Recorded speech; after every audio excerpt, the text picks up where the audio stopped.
seen anything this beautiful in the entire galaxy. All right, give me the bomb. Okay, folks, it's showtime!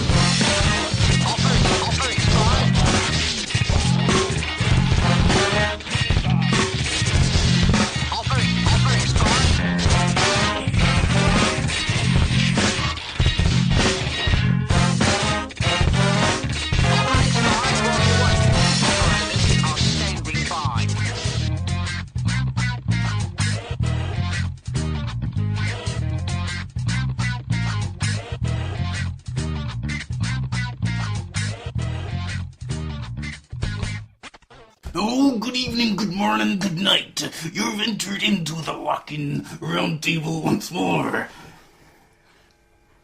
Ooh, yeah, dig it! Oh, no! Wrong. My God! With me today is three other hosts. Host number one, would you like to tell us who you are? Stone Cold! Stone Cold! Stone Cold! It's me, it's Stuart Starkagers. Fire and brimstone! Hellfire and brimstone, it's Crash Holly. My God, he's 80 from there! No, it's about 4. Yeah. I've just realised I said locking when this is actually a round table. Isn't it not a bit of both? It's a bit of, we'll get to that when I put my normal voice back on. That's how long you can actually keep this up. Was that a challenge? No! 3 years later, oh yeah, I might stop talking like that. The second host we've got, would you like to say who you are? Where are you from, Chuck? Chuck. Yeah, just did a I think I've eaten a bit too much good Oklahoma barbecue to be able to chuck anything. My name's JR, good old Jim Ross. And I'm here today with the king. Hi.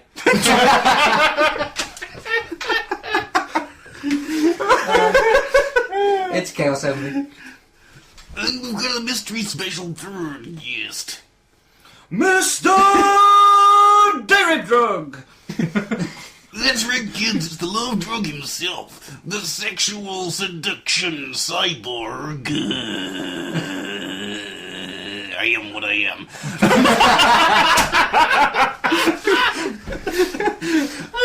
And I think I'm done with this now. It's DHD. Sexual seduction cyborg. I have no idea. Fuck yes. I don't even listen to I myself. think you should get that tattooed across your face. In Mexican letters. Oh, no, just sexual cyborg. I get SS on my phone. People won't misread that. Sexual I'm a Kiss fan as well, so I can get the Kiss letters.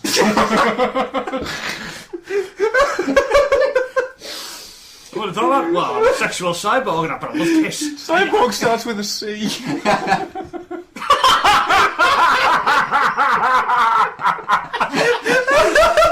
Oh my God! It's funny until you realise I'm dyslexic. Oh, you just took the humour out of that. Yep, I did. It's alright, I'm dyslexic, I can laugh at you. Yeah, I'm dyslexic and I don't care. I'm not dyslexic. They say I am. I'm just a shit speller. Obviously. I spell cyborg with an S. You know, I should have called you. S-Y-B-O-R-G. Should have called you the sexual seduction Psyduck. Psy-I-I! Is it wrong that I'm going to be show how bad I am, but that begins with a P? I am well aware! Awesome. I fucking hate cider. Have a coaster. Oh no, you know too much about Pokemon, I'm betting. A little bit. Yeah, you do, don't you? You've seen all the cartoons, haven't you? No, not all of them. Really? Yeah. I would have thought you would. He's missing 2 episodes. And they weren't allowed to be shown in this country. I watched about the first... And 3 of the 27 films. I watched the first film. Oh yeah, everyone did. And then when Ash came back from the life, it was just good. Yeah, it was good up until Ash died. No, it was great. It was, yeah, when he come back... You shut it off right there. Yeah. What an epic film. The animation is absolutely superb. Mewtwo's a complete and utter bastard. He is, yeah. It's great. And then he brings him back to life. Yeah. Would have been have so much gravitas if he'd died. Well, let's just put it this way. In a certain bit of fiction, Mewtwo dies by having his guts stuffed into a Pokeball. That's Wow. nice. There will be brawl, ladies and gentlemen. Get it watched. Speaking of Pokemon, I recently discovered that there's a Pokemon called the Is it Cubone? Cubone sounds right. It wears a skull. What I found out was that Oh, the yeah. skull is actually his dead mother's. Yeah. Really? Wow! Yeah. Eek. Yeah. I know the one you mean. Cubone.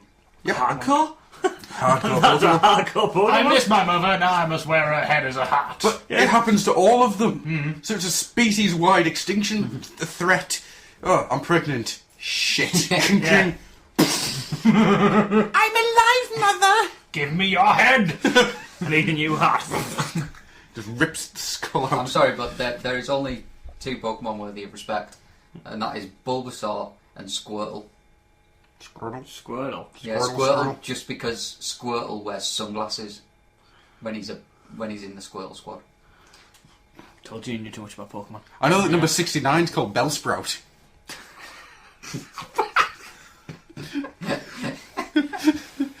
So, Transformers. No, not no, yet. So, this is a roundtable lock-in mishmash of an episode because Stu wants to talk about a few things, and we really should start giving our thoughts out on Transformers Prime. Do we have to? And possibly some G.I. Joe Renegades, and maybe some Young Justice. Meh. No. And I might talk a little bit about Scooby-Doo, because that's fucking awesome. No. And if anyone wants to talk no about... Young Justice yet, 'cause I haven't watched it. And if anybody wants to talk about My Little Pony, feel free. Woo! Pink No. ones are funny. Because we're not a random fandom. Alright then, we'll leave My Little Pony. Including Apocalypse Pony. It's not an official. I'm Death Pony. Oh, I can't hear you. No, ma, I think you said... So, Mr. Stu, Hello. what have you been up to the last fortnight from when we did the last show of the year, apart from this one? I became old. Didn't we all? Yeah, but I became... Me and Rob didn't. Did you become younger? They're getting younger. Yeah. Don't tell the government. Usually a proper old. Me and Rob aren't. Yeah, I'm 3 next year. I know. Isn't that weird though? We're both married. They aren't, and they're really old. You're both married? Yeah. I didn't go to that ceremony. No, it was a quiet service. Yeah. By quiet service, you've been shotgun in a ball gag. Well, we couldn't invite anyone else in for all the leather that was in that room. You couldn't have literally squeezed anybody else in. Yeah, you did.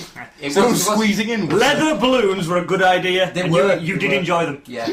The only problem was... The image in my mind! The only problem was when they tried to play the organ at the end of the service, you couldn't hear it for all the leather rubbing together from the balloons. But that was good enough as a song. Yeah. It was. Yeah. Yeah. Yeah. Yeah. That was nice. Nice. Oh no, I'm not stopping you. Please continue. No, I'm It's our wedding. I'm We're having reminiscing our own time. flashbacks. You're having Nam flashbacks. Yes, not flashbacks. Because this wedding takes me back to Nam! I've always wanted Nam flashbacks since I wasn't there. That'd be really funny. If you want, every now and again you can stop whilst walking. And I'll be behind you making helicopter sounds. I look down at little Chinese eyes. And he said something like, "Would you read you some other cartoon shit?" I don't know what he said. Wow, Black Dynamite! Wow, Black Dynamite. Wow. Little Chinese legs were hanging from the fan at the ceiling. Oh, that film is so wrong, but so right. So Stu, Yeah. what have you been up to? I turned 30. Yay! I got presents and stuff from people's. Yay! I also got a girlfriend. Yeah. Yay! Wow, Santa brings a breast present. The breast presents. Yes. High Did five. you mean to say that? No and yes. Deleted, which is applicable. Yes, if it was funny. Okay. And it's a lot from column A, a lot from column B. Thanks. No, I've got fucking Robin Williams from Aladdin in my head. At least it's not Patch Adams. Can I call you Al? Should I just call you Din? Or how about Larry? Come on, Here, laddie. Laddie. Come on, Laddie. I watched that last week. Oh, so good. So good. I watched Devil's Backbone last night. You couldn't get much further apart, could you? Not really, no. Although, I do want the special edition Lilo and Stitch DVD for the adverts. Yeah. The one where Stitch turns up on a spaceship next to Aladdin while he's on the carpet with Jasmine, and he just sits there and going to Jasmine, and she gets in the spaceship with Stitch and leaves awesome. Aladdin. That's awesome. Lilo and Stitch was a damn good film, actually. Wow, we've gone from wrestlers' sex videos to Disney. That's really confusing for anybody who didn't listen to that bit. Let their Because imaginations it's run. not on this bit. No, it isn't. Let their imaginations run wild. I am the random factor. I'm more like a tractor. That's almost as good as the Berserker song. I want to make fuck berserker. Close, but you're not My right. love for you is like a drop berserker. So what did you get for your birthday? It's getting there slowly but sure. I got a helicopter for my Cobras from Adam. Yay! I got Non-official Cobra helicopter for your Cobras. yeah, I know. I got a gift voucher for Amazon Hey! from Slick, which then turned into Ghost in the Shell 2.0 on Blu-ray and Army of Darkness on Blu-ray. Nice. I've got that. I have it. My wife won't let me watch it. Why not? She doesn't. She won't watch it. Why? I don't know. I think she's seen what the Evil Dead 1 and 2 look like, and she won't watch. She doesn't like video nasties. Yeah. So she thinks that's what Army of Darkness is going to be like. So she won't let me watch it. I wouldn't go the second one in video. Well, Yeah. it is actually, Still yeah. Well, it's just a redone version of number 1, Yeah. really. Yeah, but number one, I don't actually think number one's very good. Oh, it is. It's decent, but it's not. Well, the thing is, though, they're both video nasties, but number 3 is a comedy horror. Yeah. I bought it on Blu-ray from HMV, like when I first got my Blu-ray player, but I just haven't. It's still in strapping actually. Wow. Still not watched it, but yeah, it's out. And yeah, I got Ghost in the Shell, and the first thing I did was watch the extras, which had the CGI cut on it. You tried what? The 2.0 has got CGI scenes in it. Yeah. They added some stuff and they redid some stuff, like the bit where she jumps from the building. It's all CGI, isn't it? Yeah, they've CGI'd it. I think It's it's CGI blocked for out. CGI sake. I think I pretty much blocked out all of Ghost in the Shell. No, Gits is good. I didn't like it. Didn't like Gits. Or Gits Sack. I can't remember anything about Ghost in the Shell. Not the movie, the series. But what about Oh, I didn't watch the series. No, Series, no, yeah, I've never series seen is the very, series. very good. Series good. especially Get Sack Sick. It's the film they did for the series. That's really good. Right. I thought you told me never to watch that. No. There's two. There's the Individual 11 and the Laughing Man films quote marks there, where they basically took the series to bits, hashed it together, and redubbed it with different actors. And it sucked balls. What I'm talking about is Ghost in the Shell standalone complex, Solid State Society. That's awesome. I'll remember that and watch it. Gits Sack Suck. Dyslexic. Anagrams! That'll help me. Anagrams. Ross's homework for this week is Kamen Rider Double and Ghost in the Shell standalone complex. Kamen Rider, I think I can do. I don't know about Ghost in the Shell. What you should do is start off with watching Kamen Rider Shin and just wonder why the hell anyone made you do it. What the Kamen Rider Shin? It was a movie. Oh. They And basically it's- went, let's do Kamen Rider, let's do Kamen Rider, but let's do a more realistic look at it, so he's a big monster who rips people's heads out complete with spines. Nice. We're talking Sub-Zero, chopped to the neck and blood dripping down everything. Nice. Fatality. I'm trying to think what else I got and I can't remember. I know something you got. I can't remember now, my friend. Tracks. Oh, that's not my birthday, that's my Christmas. Oh, okay. That's part of my Christmas box. And I didn't get much else out. I got some beers. Oh, my mate got us the new Salamander's book. Alright. Library, and he also bought me a Chaos Space Marine Predator, which means I'm dabbling back with Games Workshop stuff. So I went in and traded it in for some Space Wolves. You do realise, of course, if you go down that route, you won't have enough money for any more belts. I know, Just but making I sure. don't think I need any more belts now. I've got my free. The belts are cooler. You'll get more street cred with belts than you would with Games Workshop stuff. Yeah, it'll be there. Why would you working do Games Workshop now? You can't actually play it anywhere.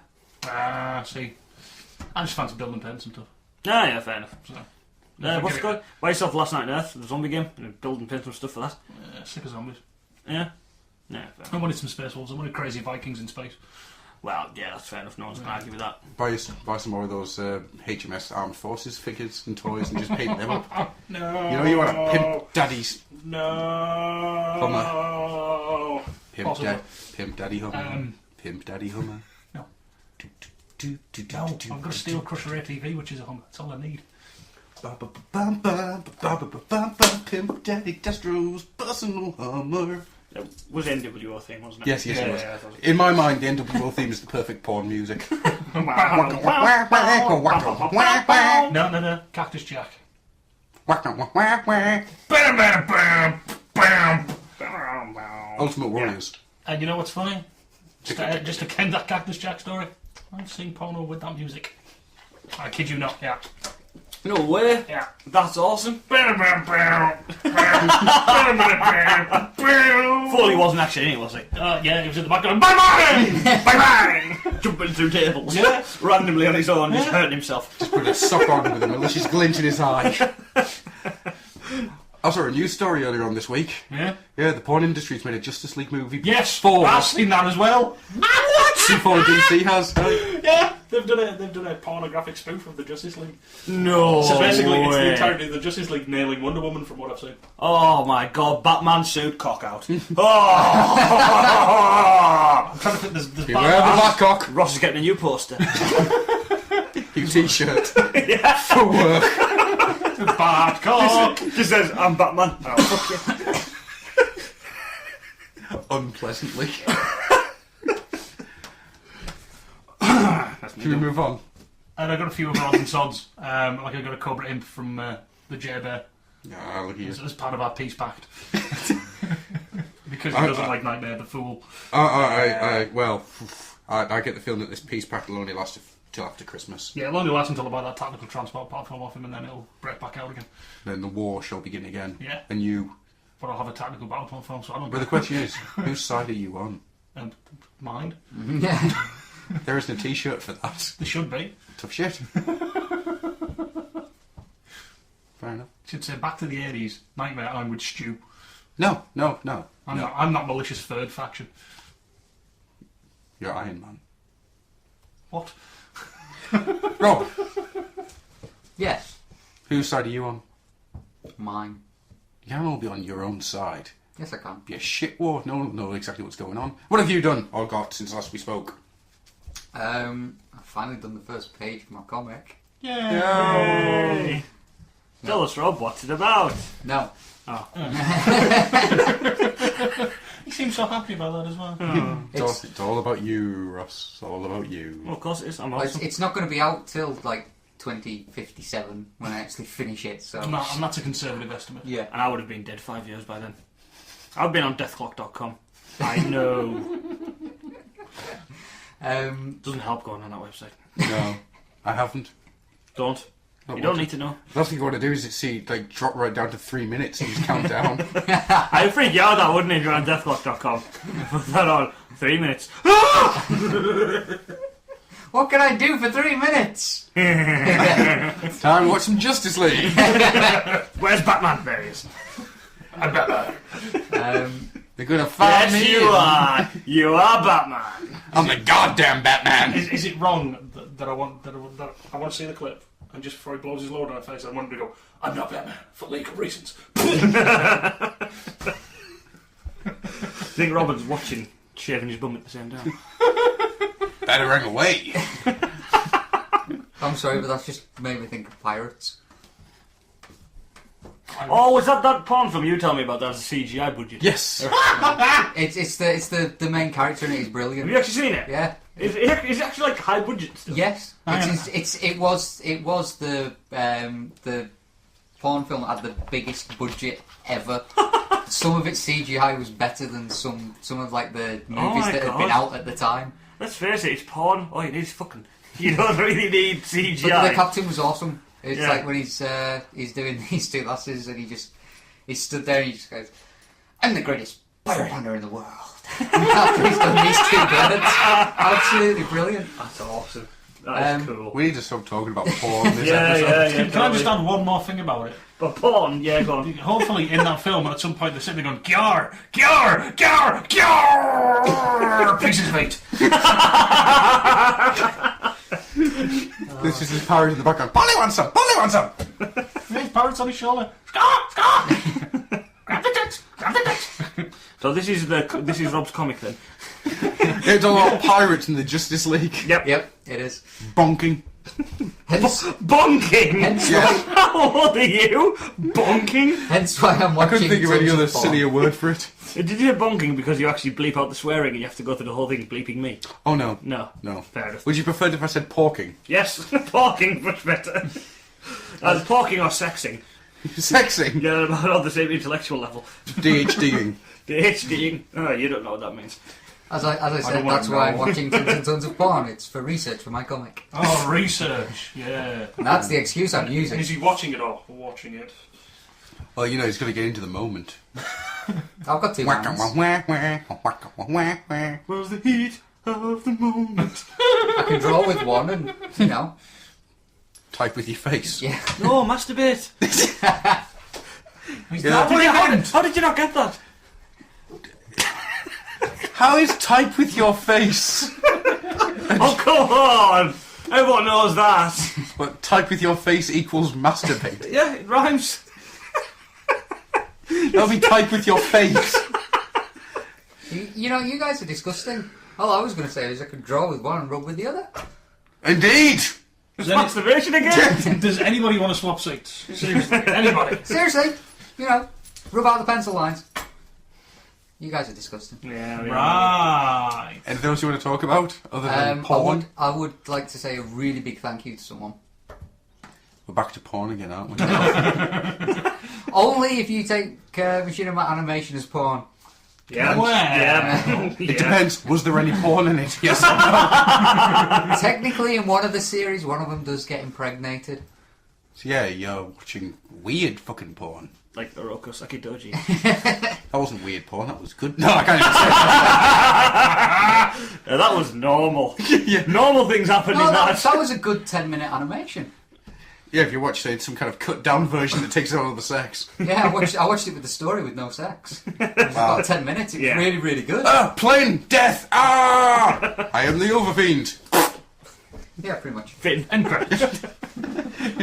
With the Norwegian music in the background. It's an art film. Anyway, I need a in copy all- of Russa Kadoji and I'm going to start cutting bits out to turn into a Norwegian art film. Yeah, make it black and white and then just have it like flashing up random words. Anyway, Everyone's screaming on the plane as the spikes go through them. Ah! anyway, Le apple. Anyway! in all seriousness, I do have to say a big thank you to Tricky because he sent me series 1 to 5 of Red vs. Blue. Where's my copy of Red vs. Blue season 1 to 5, Tricky? And mine. Yeah. Where's our copies? Goddamn popular. I would just like to say, in all seriousness, I'm sorry about taking this serious for a second, but I've been going through a really shitty 2 weeks, and that thing just really, I really needed something happy at that time, and it just arrived on my doorstep. So thank you very much, Tricky. We should have a thank you Tricky song for every time he does something like this. Thank you Tricky, you fucking bastard. Didn't send the rest of us anything. It was my birthday and then it's Christmas and you didn't get me stuff, you shit.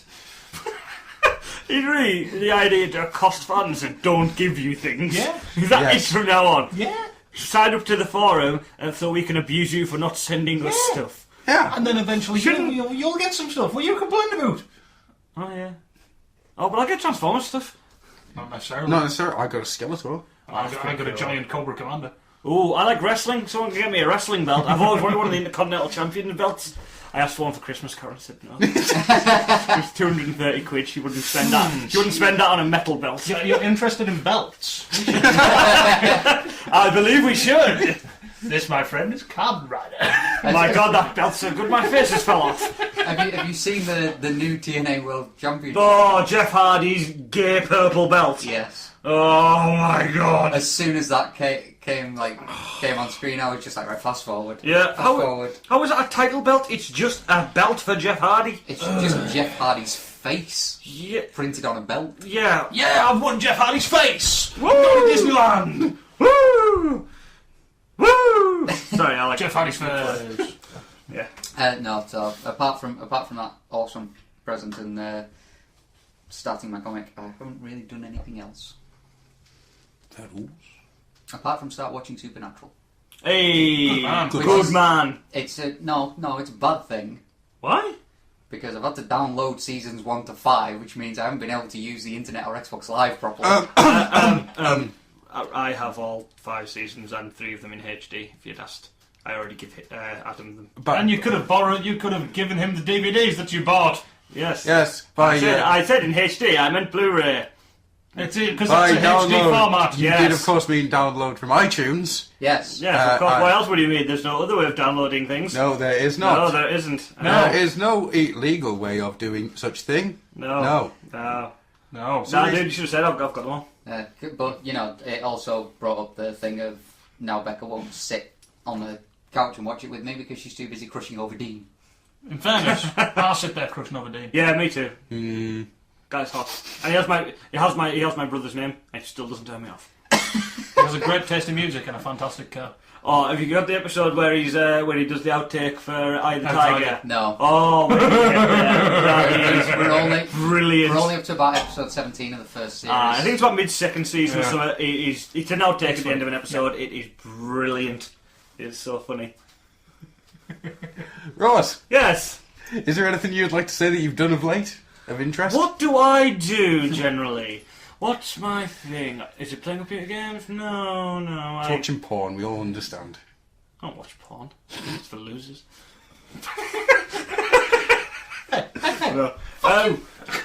Most interesting thing I've done recently is I watched the Tekken movie. Oh, that is so bad. It's great. not. It's good. It's not good. No, it is so bad. It's great. See, I didn't think it was that. It wasn't Mortal Kombat or Street Fighter bad. I thought the budget was actually there. I thought the sets and everything were quite good. Yeah, they just didn't do a good job of the story. Oh no, well no, but did you expect them to? I mean, to be honest, the Tekken story in the games has been so convoluted for years that they couldn't really have. Yeah, but I I remember certain bits from the story. I remember him throwing his child down a volcano to see if he came back.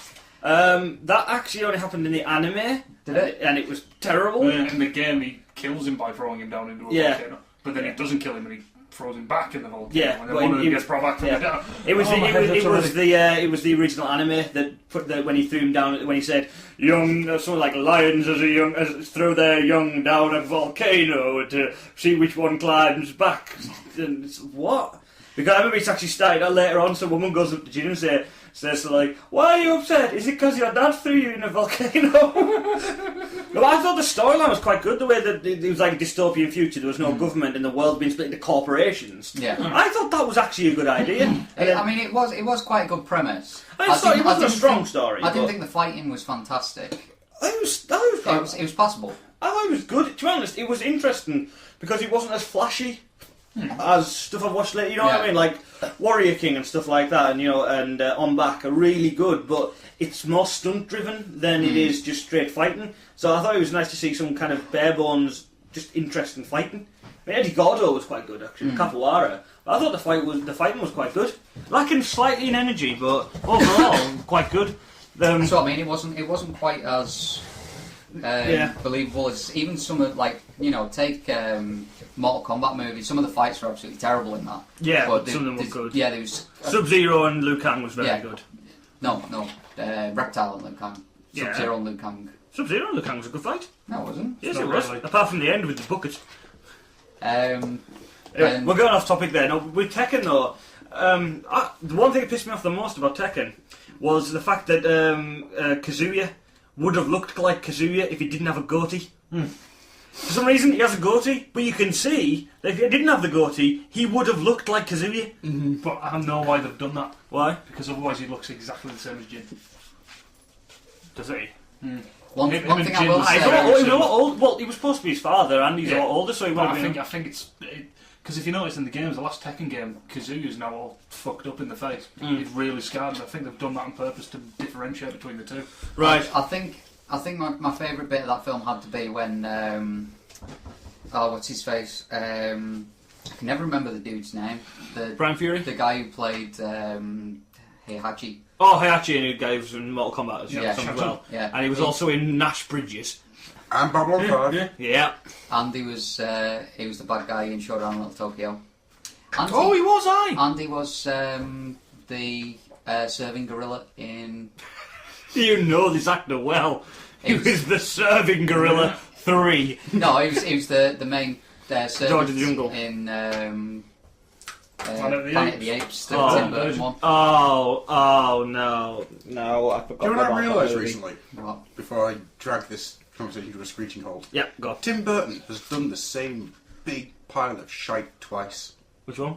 Planet of the Apes and Alice in Wonderland.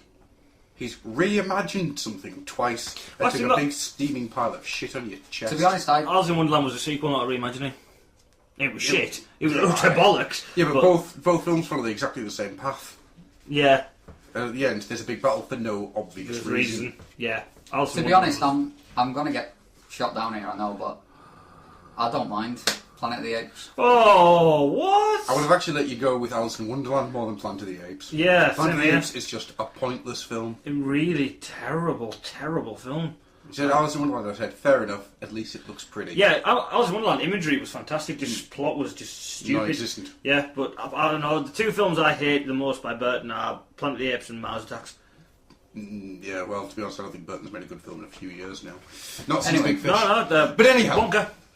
No, Wonka was good. Couldn't stand it. Wonka was good. Anyway, Yeah. it's the bit where he actually gets knelt down, they're going to execute him. Yeah. And he does the whole thing, he says in Japanese, I am Tekken. That's the Yeah, thing, I can't remember his surname, but he says it in proper Hachi- Japanese style because he says his Mishima. family name first, Yeah, yeah. and then he says I am Tekken, and then the shooter is like, oh! When I was watching the movie, I wasn't even that into it, and then as soon as he did that and just kind of puffed up his chest and did the speech, I was like, oh! Get in there! Was it annoying that he called his corporation Tekken rather than the Machine Man Botsu? Yeah. That annoyed me. But overall, I thought it was good. I've done bugger all. I've started building an impactor. That's about it. I've watched something else that someone asked me to watch. Yeah, we'll talk about that later. Yes, we will. So, with all that out of the way, and we're over half an hour in, Stu, have you got some news for us? Yes. Can we have some news, I'll please? keep it brief. Wait a second. Oh, fuck it, I can't be asked to put the music in. Go. Fair dues then. I'm going to try and keep it short because there's not a lot of well, there's some good stuff, there's not some good stuff. Reveal the Shield Scatwave 1 has been released in Canada. Has it? Yeah, so if you're Canadian, go buy a wind charger and send him to me. Can I have a wind charger too? I don't want one. I'll have one, yeah. There you go. It's Four probably wind got chargers, right on we'll eBay. just, give Rob one anyway. Hang on, So, yeah. wind charger doesn't come with any clip weapons. I'm annoyed. I I want think more. you'll live. Oh, I need more clip weapons. I'm tempted by the Breacher just so I can have another weapon for my Skystalkers. Why you spaz out over that? TFC Toys has released pictures of their not Constructicon who is not Hook. Yeah. That's in the quote marks. But it's not a Constructicon and he's not called Hook despite the fact he's a Constructicon, a robot that changes into a crane And looks like Hook. and transforms into a giant robot with 5 of his buddies. Do you think this is going to come out? I don't know because I don't know. I'll be interested to see what happens, but it's going to be horrendously expensive either way. After what happened earlier today, I very much doubt we're going to see this. Could What be a shame. happened today? Earlier today, Hasbro finally picked up the battle axe and went to town. KO Toys has been given a serious thrashing. They're not even allowed to have a Transformers section to their boards anymore. Because they were having a lot of pictures of pre-release stuff. Yeah, a lot. It's not necessarily a third-party thing. No. It's a pre-release thing on that. Yeah. But they're also, as far as I understand it, KO Toys are not allowed to sell any more KO Transformers toys. So, that's as far as I understand it. But I've only had bits and pieces off It's people. early day. We'll get stuff of it. We'll Well, get so a full story. they've actually taken a stand on the third party stuff. Knockoffs Knockoffs. at the moment. Anything that infringes the IP. Which is right. Yeah, no, damn right. Well, Yes, it should have been, yeah. yeah, I mean, I've been saying for about a year now that I've been waiting for the sword to drop and stuff. But you said it was a battle axe. Chainsword, that do. Yeah, that'll do. Gunblade. Gunblade, yeah. What's the thing from Gears of War? Lancer. Lancer, that'll do. Waiting for the Lancer to drop. There's a lot of weapon analogies really quickly. Use them all, just throw them all on. Or they've revved up the cannon. I want a cannon that has a starter motor like a lawnmower. Fires burn Munchausen's out of it. So, It's got a ripcord and a handlebar. so I'm fairly intrigued to see what's going to happen next. Yeah, And with a bit of luck, people like Fans Project won't be affected. And other companies. But some companies should be. Actually, why am I coughing? Yeah, iGear. iGear. Hasbro closed down iGear, they're making knockoffs. Don't close down Fans Project, they're not making knockoffs, they're making add-on kits, which makes me want to buy your product more. Question. Go on. The Warbot Defender. I don't think they're doing any more solo figures. I very much doubt it now. But is that too close? Yeah. Okay. I think that was touching the. Mm. That's touching the IP. Yeah. I thought you were going to say touching cloth then. Touching the IP's cloth. Yeah. Yeah. I don't know, because if Hasbro have no plans whatsoever to do something like that... It's still Hasbro property, though. Yeah, they still own the rights to do it if they want. Yeah. Someone else shouldn't be able to use someone else's intellectual It's property. like going up to DC and going, I'm making a Superman that has robot legs because you didn't think of it. Yeah. You're never going to do it, so I'm going to do it. Well, here's an example, Rob. You're writing a comic now. Imagine your comic got successful. You never want to bring out a toy line, but someone else does something instead. See, Look, it's fairly simple as, no matter if you have plans to do or not do, if you have complete ownership over something, no one else has the right to do something that infringes on that. Yeah. Right? It's not a question of, even if Hasbro don't really want to do a Springer at any given point, doesn't matter. Doesn't matter if they want to or not.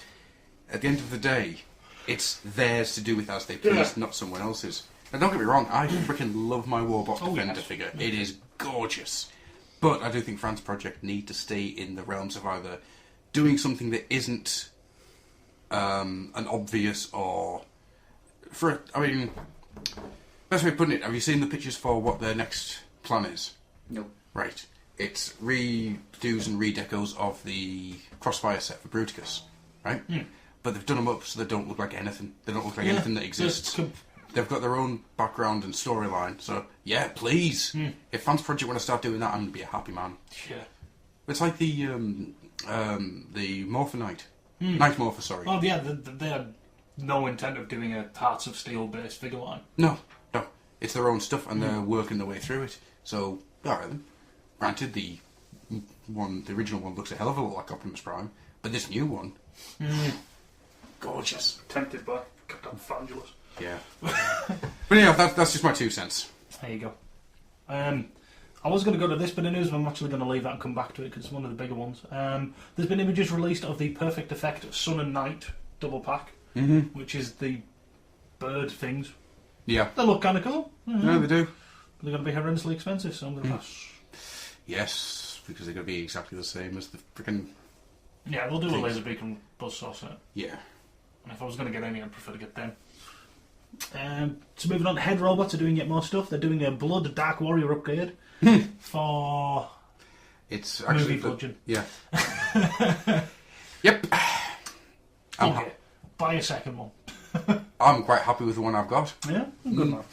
I much prefer the Alpha Magnus thing that he did to that one. But yeah, we'll see how we do. Basically, what the set comes with is a head which has 2 faces. So you can have more of a traditional view or the IDW fucked up budget cards on his face, no jaw looking thing. And new blades, which are more rigid. I'm not that fussed. I'm happy with mine as it is. Fair enough. Next bit of news. Well, let's. I think this is one of the pain in the ass ones this week. Hasbro have officially announced that Transformers Prime, Transformers Exodus, and Transformers War for Cybertron are all the same universe. No, they're not. Next. What? Yeah. They're not. That doesn't make sense. Basically, War for Cybertron. You know the very sort of updated G1 looking game? Yeah. Right, it's apparently the same as the book Exodus, which didn't fit into War for Cybertron, the game, in the slightest. Right. And that's the same continuity as the slightly animated movie-looking Transformers Prime. Yeah. Well, the thing I don't know about the Exodus, but that game does not fit in with it doesn't. Prime in any way. No. And you suddenly have to forget about the fact that they know about Dark Energon already. They've been experimenting with Dark Energon already for it to fit with Prime. Yeah. Why would they do that? Why would they even say that? What difference would it make if it is or not? Basically, Hasbro... They're trying to pull everything into the same continuity. They're trying to say, this is where we're going, this is our story. Well, that's fair enough, but you can't have different stories if you're going to do that. Well, it's what they've been doing for the last decade. Has just been reboot after reboot after reboot, and they want to spend the next sort of 10 years one continuous storyline. But if they're going to do that, if you're going to make apart from one, the movies, if you're going to make the one, comics, if you're going to make one continuous kind of storyline, you don't start it by on Prime saying there's only 5 Transformers. Well, Hasbro fucked then because they can't sell anything. oh, sorry, there's no toy line. Yeah, it's quite weird that a toy company doesn't want to make toys. Yeah, from their channel which shows their products. Yep. End of 2011. Once the third movie's finally died down, Isn't it weird? Third movie hasn't even started its run yet. I'm already sick of it. I actually What's it watched called, this Dark of the Moon. I watched, Dark of the Moon. Oh! We get another one. Right, Yeah. go. Dark of the Moon. Yes. Because... Got to do with something on the moon. I want to point out Dark of the Moon's actually a NASA term. Dark of the Moon. I've never heard that term it before. basically No, just I- means that you're on the dark side of the moon. Oh, so they wanted to call it Dark Side of the Moon, but someone might have already used that. No, Dark of the Moon is actually a NASA term for the side of the moon that's always pointing away. For some reason, they don't call it Dark Side. It is Dark of the Moon. But why didn't they call in the Transformers film that? It's Transformers from the Moon. Oh, Well, tell me it's Transformers from the Moon. Have you Oh, seen the trailer? Right. Well, Well, we'll go into that bit of news I was going to leave till the end then. Yeah. They've released the first teaser trailer. Right, what does it show? Basically, you've got the first moon landing. And then you got Shia LaBeouf getting his first job. Who cares about that character's life? Seriously, the Rutherford, you've got 35 minutes before you see a robot. You see him moving to college. And oh, what's Transformers? It'll be big robots fighting and lasers. Oh, look, he's moving out. Oh, his mum doesn't want him to go, but his dad's cool with it. oh, look. The fuck am I watching? Cookie. She's got stoned on cookies. Woo! Dare I say it? Although, put let's those be cookies fair, down. Bumblebee... Put those cookies down! Put that cookie down. To be fair, Bumblebee had shown up and proved his abandonment issues. Freaking emo. Don't go, Sam! Sorry, that was a very explosive rant about I hate Shia LaBeouf. Right, what was... So you've got them landing on the moon. Right. So you've got all the footage being transmitted, and then some dude in a suit says, cut it. So they flick a switch. And they go, oh, well, no, we can't receive transmissions now because it's gone out of range. And you've got John Glenn and all them others bouncing around, and they find a big old crashed ship. And they go inside, and oh, it's full of aliens, oh, it's full of giant robots, oh, what's going on? And you find a giant robot with a bad moustache who works on it. Oh, as in... Bad moustache, as in the Junkians. No, this... That's my theory. It's just Really? it's this horrible movie design with hair and stuff and It a is a moustache. fucking awful looking design. Fuck's sake. I tell you what, though, the new Transformers movie with what's it called? Wreck-Gar. With like what's Eric Idle. Eric Idle doing voices for the new Transformers film. But I just know it's not even going to be anything like that. It's just going to be, he's got No. facial hair, this is our designs. Yeah. And that's going to be Unicron. So does it actually look? Is it, They've I've heard that before. They've renamed Primacron as Unicron to appease the fans. so does it actually look like hair, or is it like Yeah, just? it's like strands of silver and it looks like a moustache. Oh my god! It looked to And me he's like gold. some... He's gold and silver. Okay, do you guys know who it's supposed to be? He's not going to be really Wreck-Gar, was it? I think Wreck-Gar. It can't be. It won't be. We've seen designs for Junkions, Right. and Yeah, we know but that we they're al- getting we off also- planet. We also saw designs of other stuff that didn't turn up in the movie because went, oh, that looks really good. No, can't use it. Why would they use Junkians? Well, you know. I don't think that. I just think it's going to be some long lost Decepticon or Autobot who's going to know something about the Allspark, so they've got to pull it out of Sam's head again. So everybody goes chasing after him. 45 minutes of explosion, spinning shot, explosion, fight scene, Prime dies, comes back, Sam cries a bit, no, end credits. That is an awesome. How film. good Followed up by spinning shot.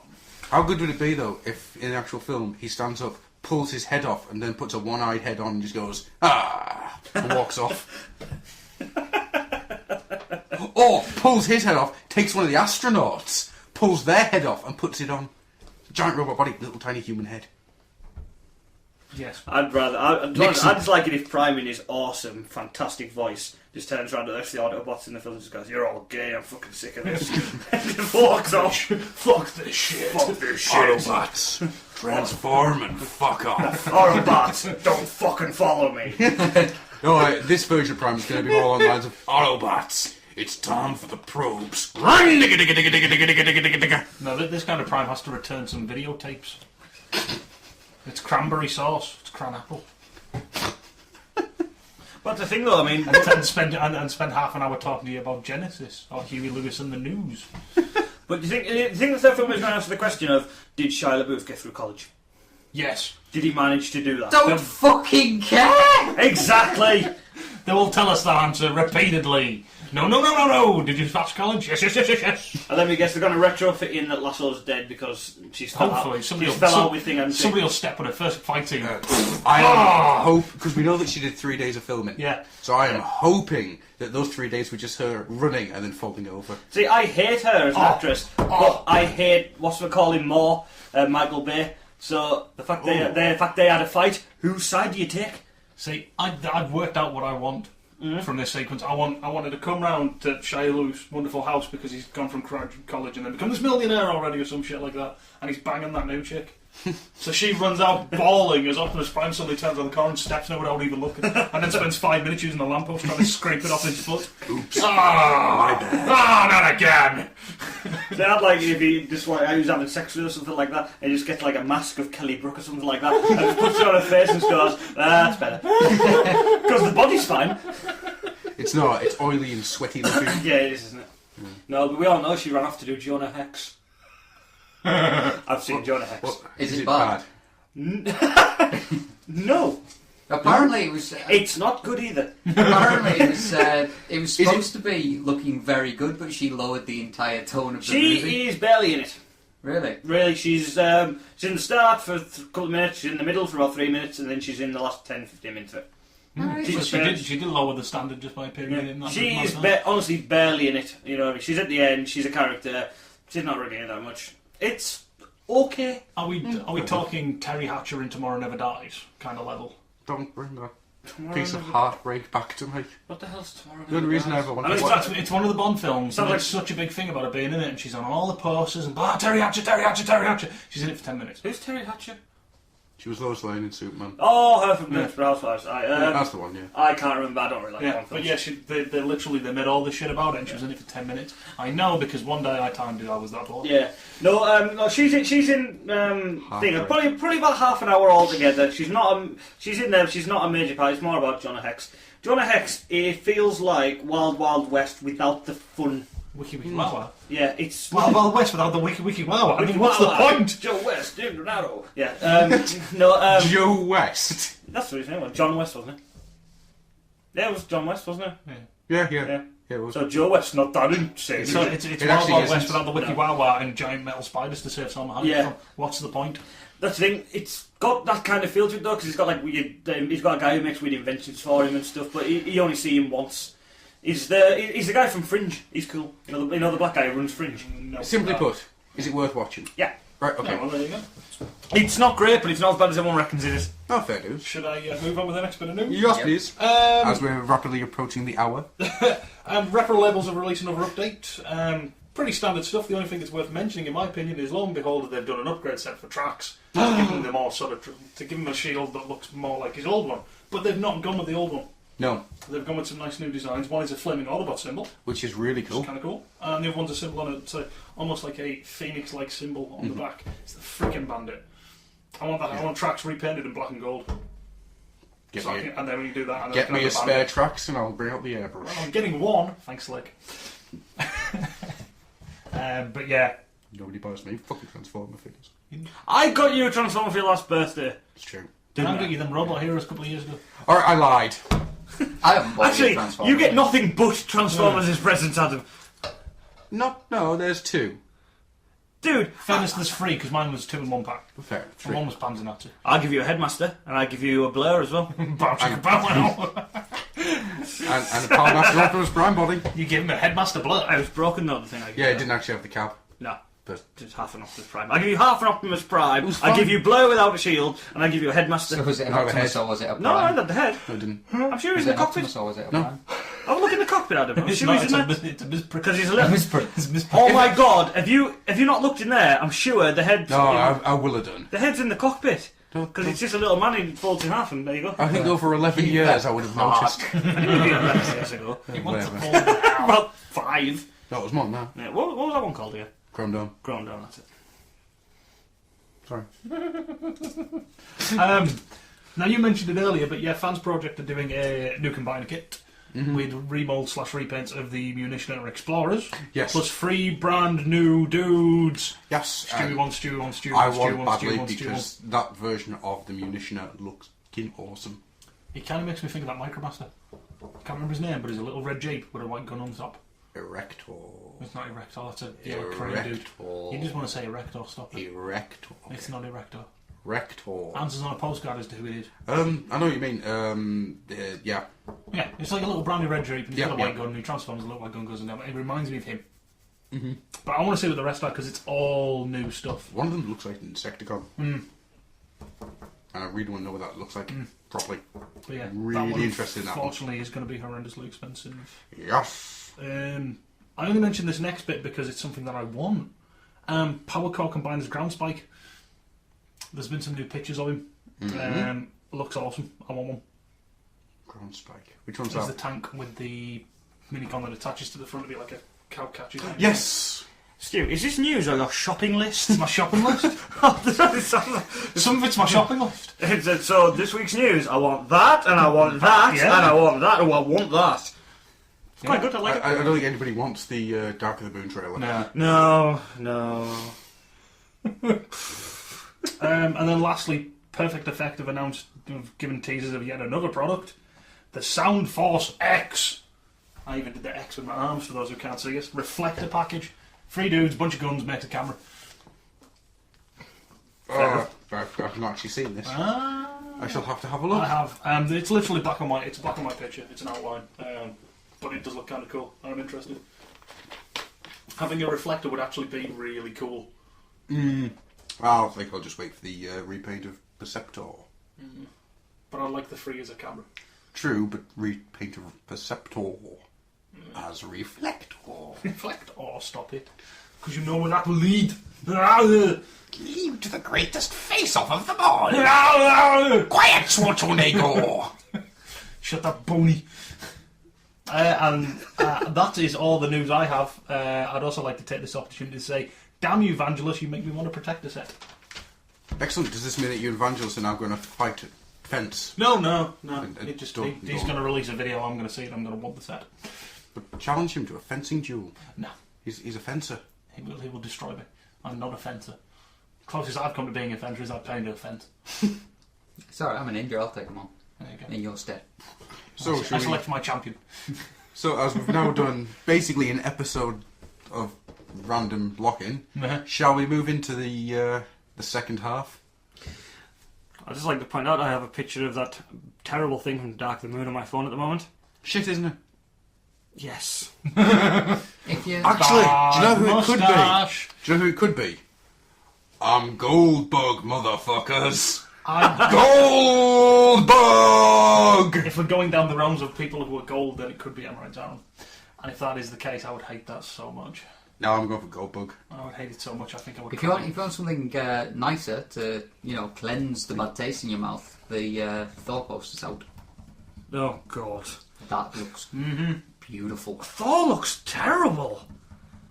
You're on my side with this one, aren't you? Thor, Yeah. I'm holding judgment until it's out. Dude, it looks I'm awful. I'm not talking about anything to do with the film. I'm talking about the poster. The poster looks beautiful. Oh, I'm sure the poster does look good. The film looks awful. It's got Natalie Portman and you shut up. Right. Trailer looks tacky. Natalie Portman was in all 3 the new Star Wars films. Jenkins! Awesome ringtone. Just because Natalie Portman is hot doesn't make films good. But it means I'll forgive her. Oh, you always forgive her. You can't hold anything against Natalie Portman. The girl's several hot. things against Natalie Portman. But I don't it's know. okay, Slick knows about it and knows, she's cool with it. Because it'll never happen. She's got bodyguards. I don't know. I just think Thor looks terrible. Absolutely awful. Something about the trailer made the costumes look cheesy. Yeah. I'm saying that Really now. cheesy. McFeely is now going to hunt me down and kill me. To be honest, I didn't mind them that much. Most But, Marvel superhero films are terrible. No. Most of them are, if you ask me. But to be honest, I'm looking forward to it because X-Men 1 and 2. They're good. Spider-Man 1 and 2. good. I'll give you Spider-Man 1. Oh, 2, No, not 2, Spider-Man not 2, 2 2. is- Yeah, alright. Apart from the last half hour of, look at my face! Spider-Man 3 was the Don't even mention that film in my Didn't presence. happen. Did not happen. Okay, that your was brain. the devil's Whoa, toilet First paper. Punisher. Sorry, I'll No, rephrase it that. wasn't. The First Tom- Punisher was pointless. Thomas Jane Punisher. Yeah, it was pointless. I really enjoyed It it. wasn't enjoyed well it. done. No, I It could have been better, but it I was still really good. enjoyed It it. was better Thomas than Top Gun, Jane but was it very wasn't. good as the Yeah. Punisher, but I thought the film was completely unfocused. They obviously only hired Saturday Night Fever guy. John Travolta. John Travolta. They wanted him to be the guy he was in Swordfish, and he wasn't because they didn't write it properly. There's not real any motivation for anything that happened in the movie. The only good thing about it is Thomas Jane looked awesome and played the character right. The film itself was atrocious. And they ruined the Russian. Yeah. The Russian Yeah. should have been running around making quips Yeah, and asking about where is Spider-Man. yeah. I wonder why they didn't do that. To Punisher be was honest, crap. Iron Man 1 and 2 are awesome. Yeah. True. I think it might. I don't know. I always go straight for Fantastic Four.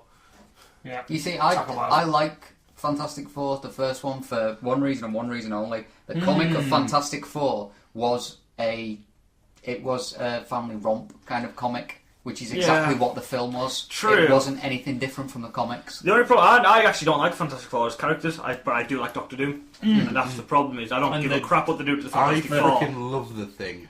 The thing is cool, but to me, I don't give a crap about any of the Fantastic Four. No. But they fucked up Doom, Yeah. and that Yeah. is unforgivable. I will admit that the Doom was terrible, but as a film, it wasn't any different than the Fantastic Four comic. No, you are completely right. And I that's also all- think Fantastic Four comics is shit. to be honest, So- that's all I expected. yeah, that's fair enough. It's So- a valid point as well. Yeah.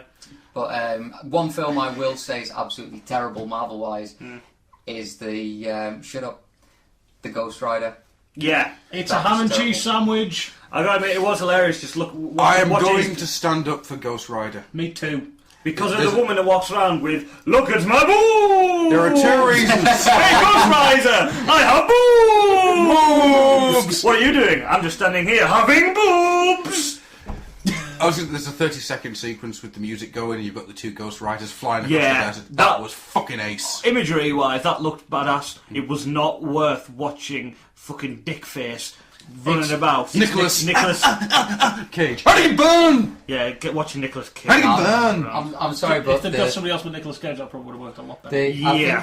I think the problem was they tried to keep it too close to the comics, and they supposedly took a lot of dialogue straight out of the comics, which Yeah. doesn't work in films. Completely out of context. Yeah. Plus, the character, the bad guy wasn't right. What was he called again? Mr. Fleas. No, it was Thing. Oh, it was Blackout, wasn't it? Blackout. That's right. Well, what? Emo boy. Yeah. It looked like he was auditioning for Twilight. Yeah. Was that Blackheart? No. Really? No. How was that Blackheart? Because he gets named before you see him. Yeah. That's right, because I went to see the pictures with you. Yeah. And we both went, ooh! Yeah. Oh. Oh, he's got a suit on. Out of interest, before I shut down this side of the show completely, has anyone seen the pictures of the Judge Dredd film yet? Yes. Yeah. Why? I've seen the whole film. It's really bad. New one. No, who won with No, Shark? they wouldn't remake that. They are remaking They it. wouldn't do that. That's just silly talk. With Carl Urban. Oh, what? Yeah. I'm sorry, Urban's but Dredd. I kind of like that idea because I think he can do that sort of thing. For him himself, I've not seen very much. Haven't even seen him in suit yet, so. I've seen a picture of the suit. The gun, well, it's the top half. The gun looks great. It looks like the. I want to say Steve Sampson, but I know it's wrong. Simon Beasley. It's Right. kind of like the way Simon Beasley used to draw the gun, sort of squat without the Yeah. long barrel. It's still got the arc thing on the top for the bullet select. It kind of looks like that. The only thing with the suit that I can really point out and say I hate is the helmet, because it looks too big. Yeah. The thing is about Judge Dredd, the film, the original one, obviously, I'm not talking them the new one yet, looked fine. Apart from the spandex judge uniform. Yeah. I'm glad. But that- that's how we looked in the comics. They got apart from obviously Mega City 1, which would have been really hard to do anyway. Well, I think they did a good job. They did a decent job, yeah, yeah, definitely. And the ABC Warrior was awesome. Yeah, the ABC and Mean Machine looked ABC. pretty good as well. Right. Yeah, ABC, yeah. And Mean Machine looked good as well. I think the whole aesthetic of it looked good. The problem is they are not going to write it properly.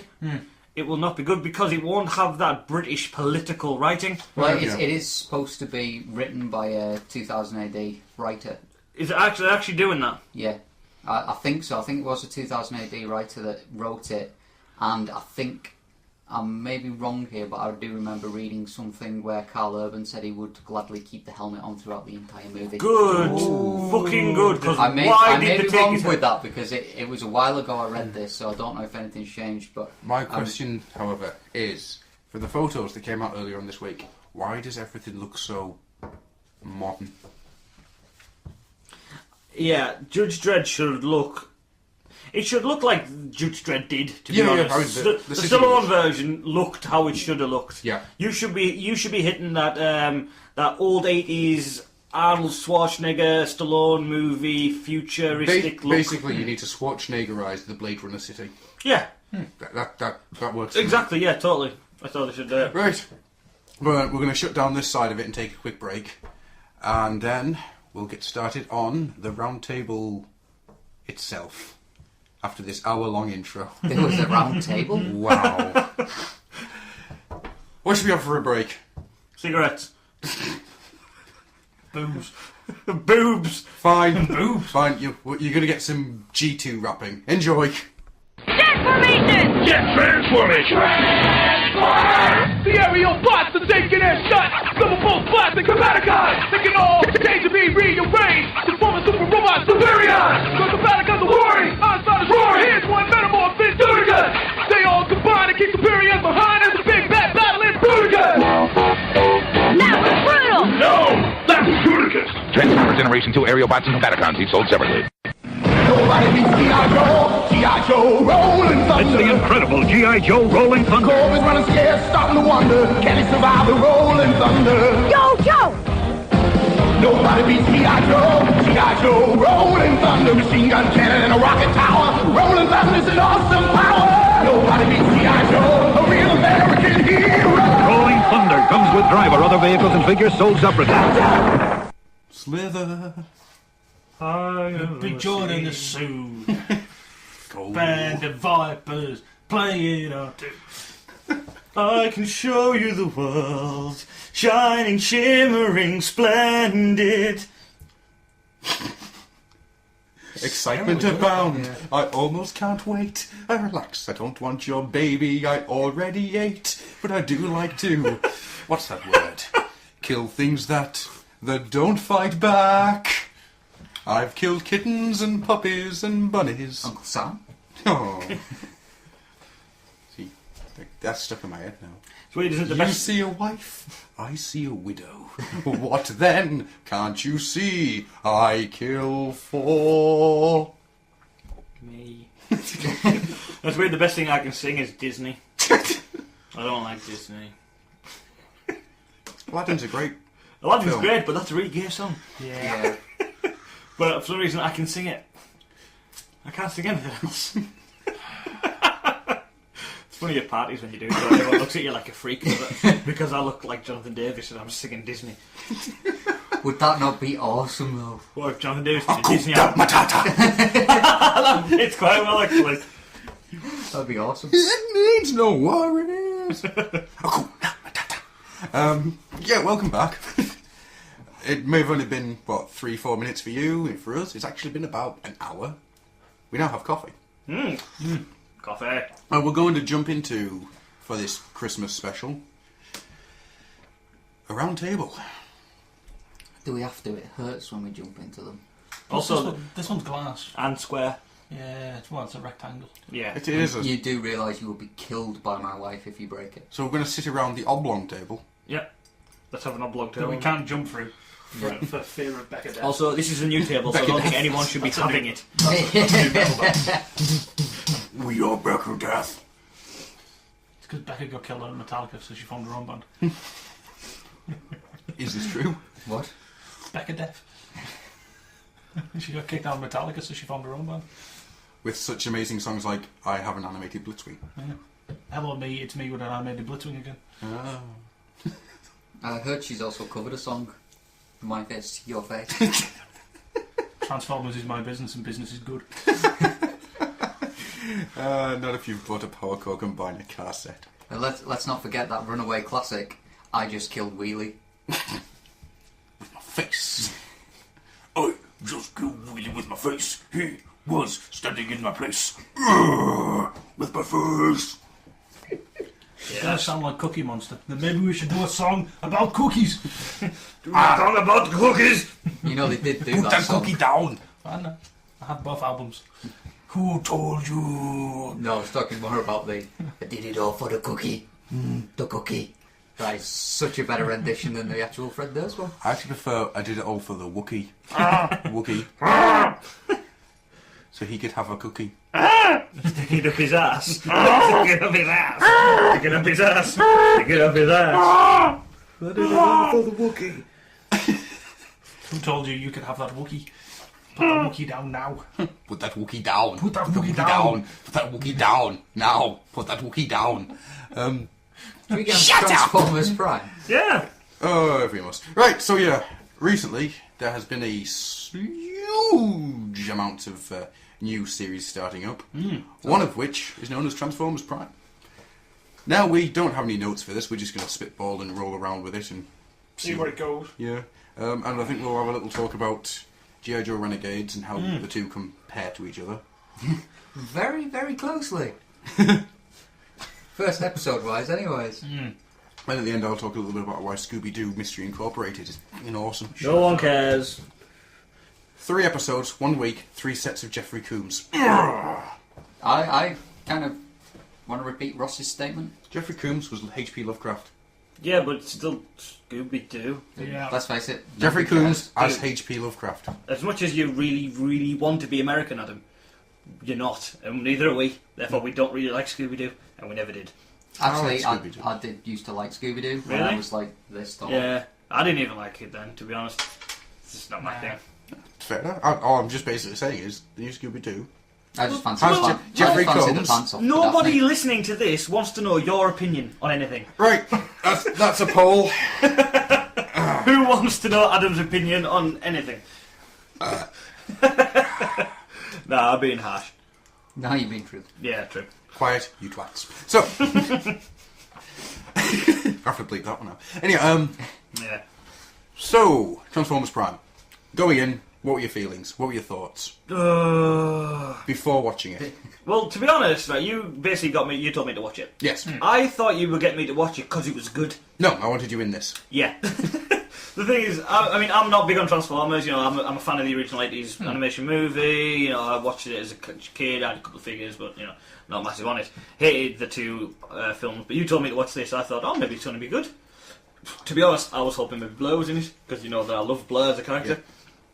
But honestly, it was I just expected it to be good, and then at the very start you had the death, which I thought you could normally respect that if they're gonna go that far. You normally get you excited about stuff. Yeah. And I just thought it was so bland, just boring as all hell. You know, Even the Rock with his, I'm gonna put some dings in you. that's the thing. I didn't even recognise it was The Rock. And if people who don't know, I'm a huge wrestling fan. I'm actually sitting wearing a wrestling T-shirt right now. So you are. Being like, but I didn't even recognise it was The Rock because even after 30 seconds, I was bored. I've got to admit, I wasn't actually thinking it was going to be good going into it. I mean, I hate the movie designs. I hate the movie universe. That's basically all they seem to be doing at the minute is movieverse stuff. So but I hated the Transformers animated designs. I hated the Saturday morning cartoon look of the robots. So I was but I watched animated and I enjoyed it because the story pulled it through. So I was going to give this the benefit of the doubt, but I have to agree with you. A lot of it was just kind of bland. Yeah, bland. For me, the big pop, which was supposed to be Cliff Jumper dying, it was pointless being Cliff Jumper. It could have been just a no-name because you weren't given enough time to fall in love with that character for it to be a big enough pop. I'm going to put my hand up here. They've done it wrong. Because basically, the Cliff Jumper death had quite a lot of impact on me because I've read the IDW prequel comic. And Cliff Jumper in that is fucking awesome. However, for those of you who haven't read it... Hello? Yep. Why would you care? Because he was in there for 30 seconds. Yeah. Also, I mean... How many people are going to read that? A lot of hardcore fans will have, but this is a Saturday morning cartoon. This is aiming at the Nickelodeon audience. How many of these people even know that comic exists? Yeah. You know what I mean? And like I say, I didn't even have enough time to notice The Rock was doing his voice. I should have spotted that in an instant. He wasn't even on screen long enough for me to notice. If there'd been more lines, if he'd said more than "I'm going to put a ding in you," and maybe someone else. Maybe you would have done. Yeah. A little bit of a monologue, maybe a decent discussion. I mean, when I found out that Cliffjumper was going to be in it, I was a bit kind of like, ooh, because, you know, just recently I don't think it was that big in the 80s cartoon and that, but just in like the recent comics and that, I mean, there was that Spotlight Cliffjumper where it was like a group of Decepticons on this planet after one Autobot. Oh, I spotted him. What did he look like? He's short, red. Did he have horns on his head? Yeah. Oh, slag, we're in trouble.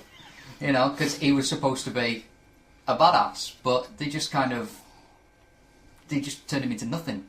He got beat up by like 3 drones, and then casually discarded within and 10 then minutes of the killed episode. by Starscream.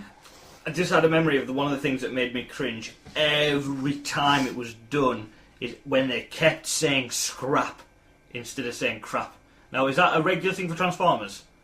It has been in the last few years. They've started to use the more that- slag it, son of a glitch. But they didn't say any of that. Spark of a glitch! Yeah. Clutch munching piston liquor! That's quite funny. But the fact that every single one of them just kept saying scrap, Yeah. every time it made me cringe. I thought it was so cheap. Just, really? Yeah, but if it is a kids show, but Don't they say won't- it then. Yeah, Just but- don't say crap. It's a kid's show. Thundercats never said crap, and they got away just fine. Yeah, but they did say mono fuck off. They aren't the fucking plank boys. Yeah, but it's just one of those things that TV I seems want to do. see your tits, my dear. It's just one of those things they seem to be doing in TV a lot, Yeah. especially if it's a sci-fi thing or something. They'll come up with a different. Yeah, different Yeah, way of saying different Robot word. Chicken did a joke about it with Battlestar Galactica. Yeah, who the fuck pizzled in my coffee? Yeah, Hey, but- I was just in the back and I fracked 3 guys. Like I Even said, a Hansel. whether it's just something, because I haven't watched, obviously, cartoons aimed at children for a while.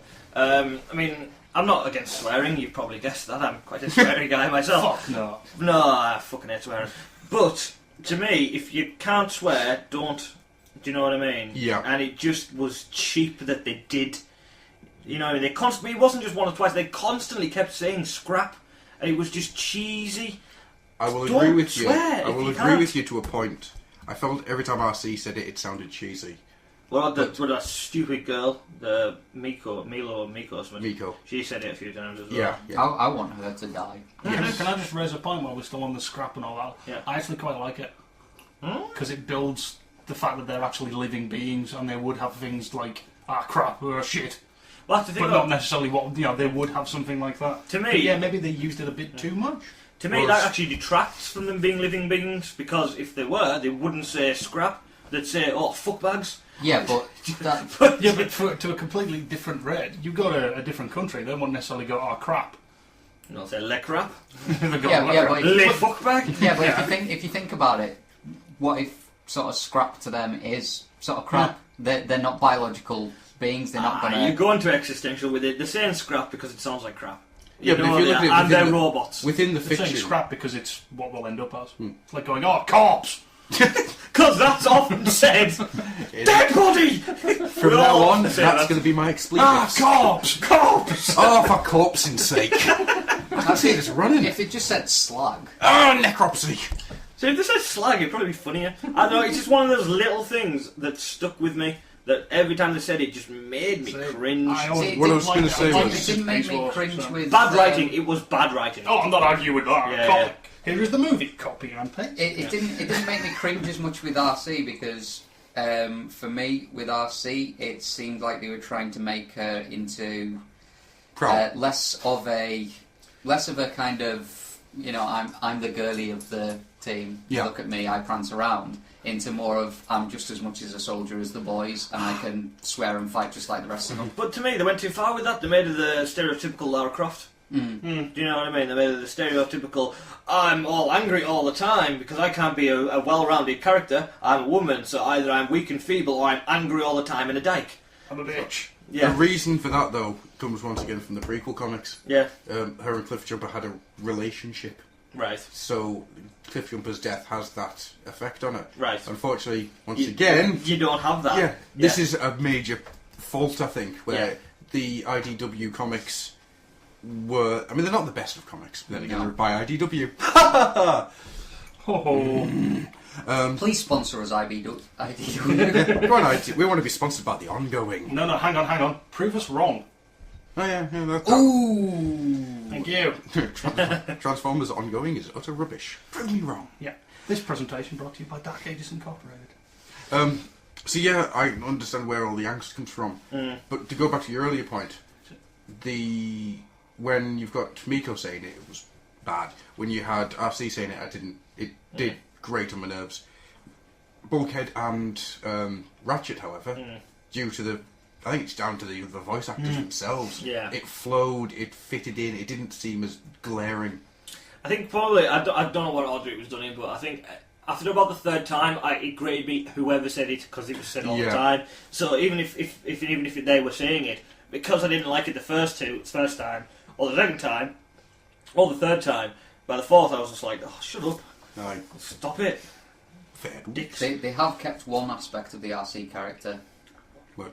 Inappropriate relationships with the fleshbanks. Yeah. Or with Jack Darby. Ride me. Come on, Jack, let's ride round the block. Which I think is a nice transition to the human characters. One has a giant head.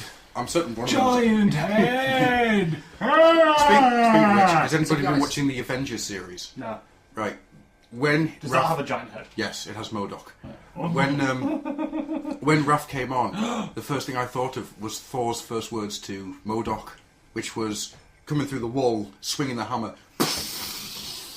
Avast ye villains! Feel the... Oh my, that's a large face! I thought Jimmy Neutron, boy genius. I thought Barry Ween, boy genius, which made me happy because Barry Ween was better. To be honest, the only sort of human character I kind of like is not the age. Jack Hammer Jack. Darby. Yeah. See, Jack. I really like Jack. To be honest, Jack is the only one who seems to have a bit of personality. He's maybe a bit too whiny at the minute. It's kind of like, oh my god, I'm having an adventure. No, I must go back to my normal mundane life. Yeah. Think about it though. Oh, well, I can either hang out with these really cool robots, or I can fix a wheel. But he has responsibilities. He didn't though. He had no responsibilities. He worked at a burger joint and lived with his for mum. one shift. He had one shift. But then he tried to either own a bike or a woman. Yeah. Well, the thing I liked about him is he was this whiny sort of thing, but then when it came to crunch time, he actually ran like a bitch. Well, no, he manned up. He made sure the boy genius was okay, and he pulled Psycho Bint out of the line of fire as well. He actually kind of stood up and said, right, I've got to do something. I need to get this out. I need to vent this because I think it's the best name ever. It's not Raph anymore. It's Chip Chase before the accident. He's out with Bumblebee. He has an accident. He goes, I see you, Chip, and puts him in a wheelchair. To be honest with you, the Prime Bumblebee does have more of the sinister. I can't think of a word to. Blip, blip, blop. Translators, I will find you in the night and bum you with my exhaust. Then wear your skin as a hat. I'm sorry, but that young kid just pisses me off. To be honest, they were all. I'm going to do the rest of this as Bumblebee, on it. You do realise I will kill you. To me, there wasn't one interesting character out of the three of them. You had, you know what I mean, generic guy, generic brainy kid, generic annoying, wacky, zany Japanese girl. With Mexican accent. Yeah, who didn't even look Japanese or anything. No, it's really annoying. The voice actor, the last actor, is Asian. She doesn't even sound it.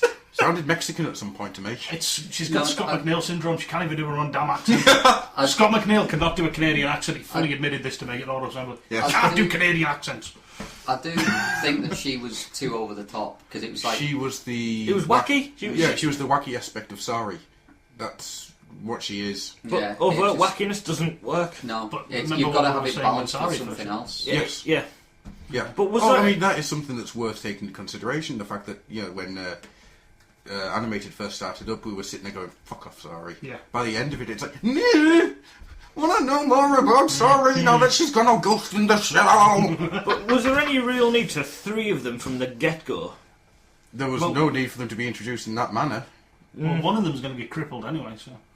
And he's just going to start hanging out on the base with Ratchet. I don't understand. He'll complain about being old and he'll go, well, fuck you, at least your legs work.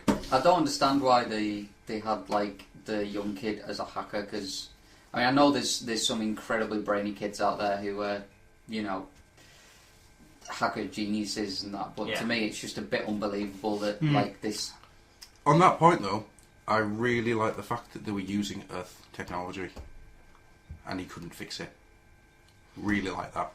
See, that gives them a reason to have Raph as the genius instead of simply going, I've instantly absorbed all this alien technology and information in my head after 2 seconds of hitting Yeah, but, you know, they could have maybe made the older kid the tech guy. Yeah, the tech guy. You don't necessarily it need the free. Yeah, it would have made it a bit more believable if someone of that age, you know, of 16, was a hacker who could get through Pentagon especially encryptions or whatnot. Because he was apparently no good with girls.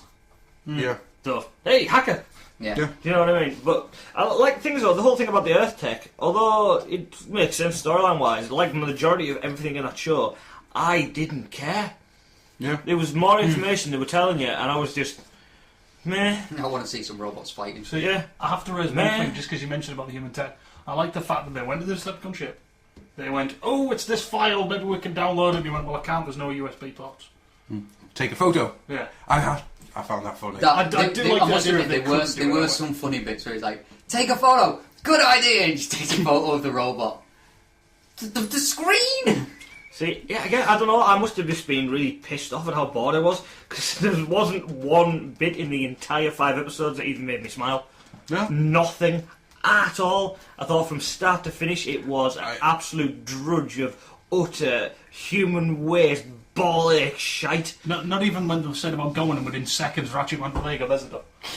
No, I was fucking genius. I like Cole. not even that. Ratchet. Not even Don't that. believe in longer buys, does though. I think the reason I like Ratchet, apart from the fact that he's in no way movie design, he looks a lot more sort of Generations G1. Yeah. It's Wayun voicing him, and that guy is just one of the best actors I know. Coombs. Yeah. Considering the fact that I only actually own 2 DVDs with him in, and that's a Reanimator and Beyond Reanimator. Oh no, sorry, 3 because I've also got Necronomicon.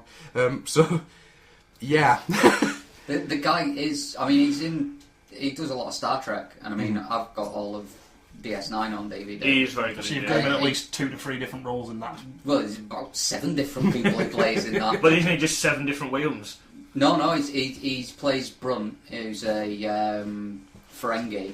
I'm sure he's... Oh, the big Ferengi, the No, bulky one. the FCA guy, Yeah. you know, the guy... Yes, The guy keeps coming down and shutting the place down. Yeah. There's him. I'm sure he's played a Cardassian. He's played several. Oh, of the they all sort play of- Cardassians. He's played several of the bit parts. Yes, but William was his main character. William was his main one. Yeah. And even that one where Cisco started going a bit mental, and he was back in the 40s. Started going a bit mental. Cisco shit and just started headbutting folk. He was in that as well as like a cop with the guy who played Gully Cat. Yeah. And they yeah. were almost completely different characters in that as well. I mean, the guy's just a legend. I gotta admit, though. and he was the question. And he was the question. There's one thing I can't complain about the show was the voice acting. I had no problem with any of the voice acting for any of the characters at all. I do. I know, have a big problem. I know you guys definitely do. Me, there was no problems with the voice acting at all. I didn't have a problem. I mean, Starscream wasn't as cool as he should have been, but it would, unless you got the original voice actor. Difficult. Yeah, Well, we better go get the Necronomicon. exactly. Without him, you're gonna. Really need to stop making Chris Latta jokes. But I'd say if you don't get it, you know what I mean, you don't emulate him because he's not around. You know what I mean. So that would be disrespectful. So you're not going to get that awesome voice.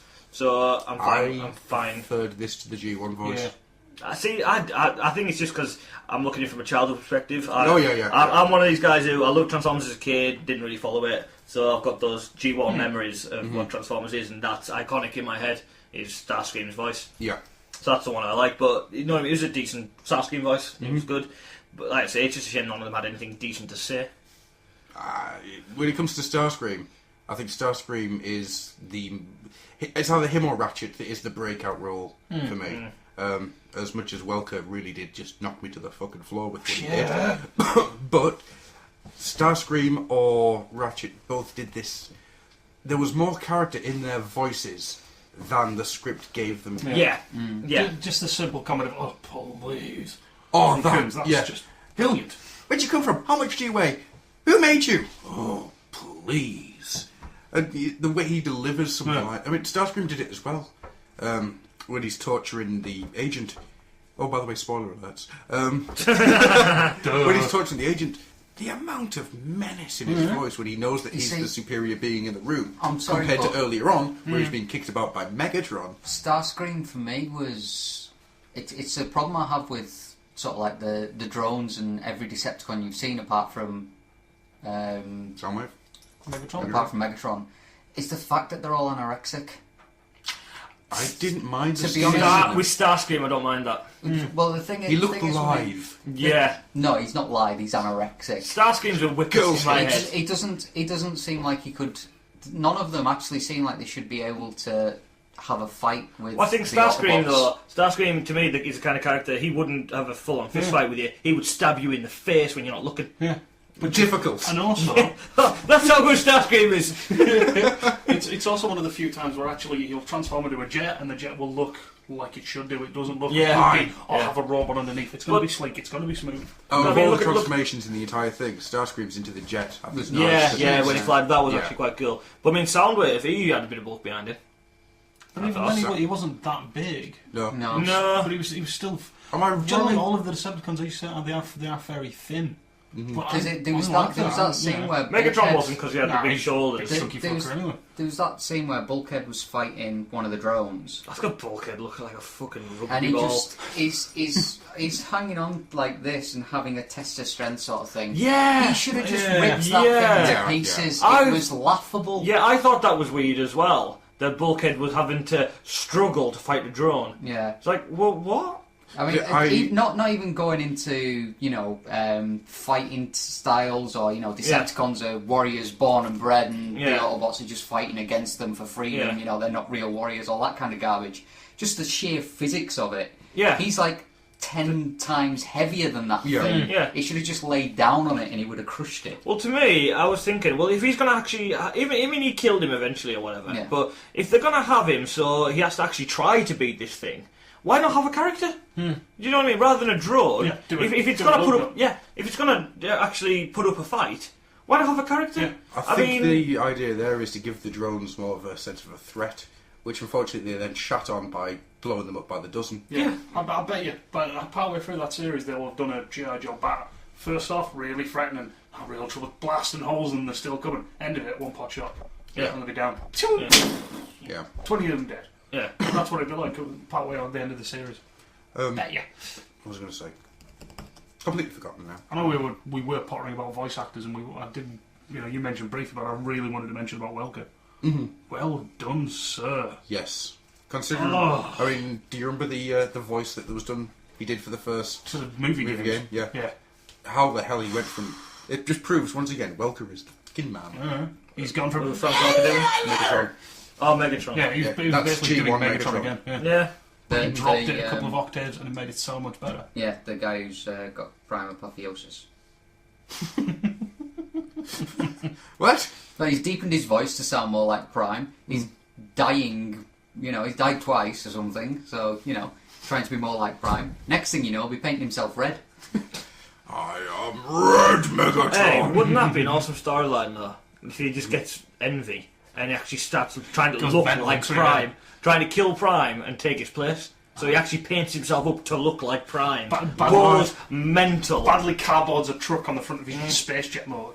No, how, I'm a space things truck! are- as an art piece, how cool would it be to see like a picture of Megatron badly painted himself to look like Prime? Like he'd gone completely off the Yeah, deep like end. he went completely That mental, would be awesome. paint himself like Prime. That would be badass. Yeah. Pictures on a postcard. Damn. I told you, it's prime apotheosis. Yeah. See, when you were saying that, all I was thinking to myself was, damn you, IDW, why is Pyro dead? That would be awesome. See, now I want to mention the flip side of the voice acting. Cullen. Yeah. I'll say it right now. Yeah, let's get out the way. I'm getting sick of Cullen. Give somebody else a chance. I know he's the original, I know he did a good job, but at this point in time it feels like he's phoned it in for a paycheck. He probably is. And to be honest, after reading Transform and roll out for the 50 millionth time. Give him my fucking movie check. Yeah, that's not really his fault though, is it? That's It's after reading that script, it's the lines people keep giving him. But Look- even then, with his right. voice itself, it still feels like it's. I'm going to do a side by side Go on. here. You take one of the lines from this 5-parter, and you take it against one of the lines he did originally from All That Meets the Eye, which, remember, said right, was also, was it 5-parter? No, 3-parter. Yeah. Right. You've got in the first one that brilliant line of there's a fine line between being a hero and being a memory, right? And the way he delivers that is as the stern leader, but with a little bit of the heart behind it. In this, you've basically got, "Don't be stupid, I'll kill you." Yeah, but It's flat. There's no yeah, but emotion have you, to have it. you not noticed that they've started doing that with Prime? Yeah, in but everything. And every you've got to single- think this guy's a voice actor who is being paid to do something that he's done for a while. He knows it's a guaranteed payday. Yeah. Even if he doesn't like it, he's still gonna have to do He's it. still doing his job. But like I Yeah. say though, if he's done this character for so long that he's bound to be a bit bored of it. Also, when the script's as bad as it is, how can you come up with any enthusiasm That's the for thing. the If scripts you're given? he does like the character as much as he claims to do when he does BotCon and that, You'd have thought he would have started trying to find new inflections on it. Well, no, but Well, if he's getting how these can you do terrible, that? if he's getting these terrible But he's never done scripts it. like Ross is saying, he remembers, the thrill of first having this script and going, oh, what can I do? Mm-hmm. And it's like, oh, for God's sake, they've written me the same line again. I've done that line That's 3 the times, point. I've done that line 12 times, I Yeah, know and that. it's just like the rest of it's it's all like- dross. It's like, right, I've got to feed myself. I've got to, pay my bills. I'll just bang it out. Yeah. They're not going to get rid of me because I'm Peter Cullen. I'll just bang it out and get my payday. Yeah. It's You know, like... I don't have anything against the guy for not doing Oh a God, good no. job. No. I just think that he's as an artist himself, he's probably just bored stupid of saying one shall stand, one shall fall, and all that bollocks. I mean, when you see a bad film, do you blame the main actor, or do you blame the director, or the scriptwriter? Depends on the actor. Yeah. I'm trying to think of a good example of a shit film with a good actor in it. Batman Also- and Robin. Batman and Robin. Did you ever blame George Clooney for Batman and Yes. Robin? I did actually. Really? At the Yes. time, yes. George Nowadays, Clooney, not as much. No. George Clooney was a terrible Batman. All right, the other way around. Val Kilmer. Do you blame Val Kilmer for? Oh, actually, no. for Batman That's Forever. Joel Schumacher. Yeah. Yeah. Well, I was going to say Jeremy Irons from Dungeons and Dragons. yeah. Yeah. Do you blame Jerry Mines for Dungeons and Dragons? No, because he was one of the few saving graces. What's the saving grace? Yeah, That's it. Jeremy Irons, we're not- unsurprisingly, a Wayne's brother. I think me and Rob are on the same page with this, that you can't do good work with bad materials, as simple as. He did. I think he did the best he possibly could with the most pathetic script he was given. To be honest, I think a lot of people may have done it worse than he did. Do you know what I mean? Yeah. Especially, you have to understand that. You have to respect the one. He has done this character a lot. And if it's the same thing, like you say, it's the same lines over and over Yeah, again. yeah. But if it's getting worse every time he does it, I mean, you had Transformers, and you had like the Bay movie, then you had Rutherford, and you got this shit. Every time he's brought in for it, it gets worse. But So he's gonna get he was the less and voice less. in War for Cybertron as well. Granted, that's only Yeah. going to be 2 days recording Yeah. at most. But he did it perfectly. It Yeah, was but let's brilliant. face it. In that, there was none of that. One shall stand, one shall fall, as far as I remember. Yeah, there is. Yeah. Opening sequence. One shall stand. Megatron What's- No, but system shall that fall. was the For War opening for Cybertron. sequence. though. Very good. But yeah, But he's the, still the script, Right, the there script you was go. very good. Yeah. It was Still- still- There you go. recorded. He was better, but the script was good. Yeah.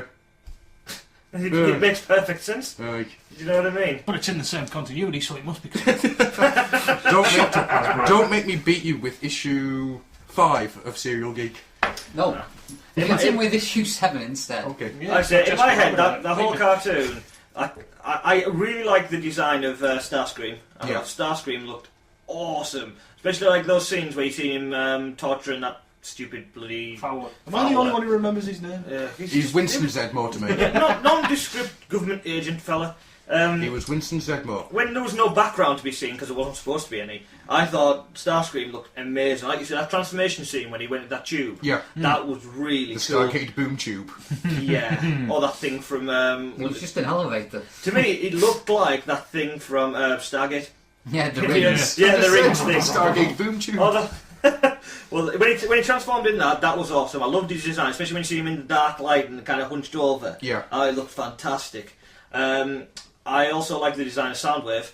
Oh, God, yeah, we've got to mention Soundwave. Yeah. Oh, We'll that's so awesome. We'll talk a bit about Badass. Soundwave then. Yeah. I must admit, even though I thought all the Decepticons were a bit too anorexic and needed to eat something, I love the idea of him not having a face, just having the waveform across the visor. That was beautiful. This is something that was raised on Moonbase too. Both Soundwave and Bumblebee don't say a word. Mm-hmm. Yeah, Soundwave talks to other people. Bumblebee goes beep, beep, beep, beep, beep. Minicon. Yeah, both don't say a word. Both don't really play that big of a role in the thing. But instantly, Soundwave is the better of the two. Yeah, because he looks badass, and Bumblebee is identical to the film. It's not. Yeah, you look.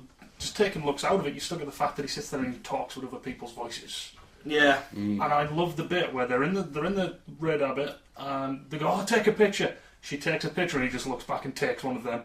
That's freaking awesome. That was pretty cool. I hope they're going to play on that. That better come back to bite him in the ass. I think one of the things about Soundwave compared to Bumblebee, to me, you don't know where Soundwave is or what he's doing. You don't know if he's just following the leader, if he's actually against Megatron, if he's for Megatron. He never shows his hand, which makes him an interesting character. Bumblebee just running around, bloop, bloop, bloop, bloop, being a dick, basically.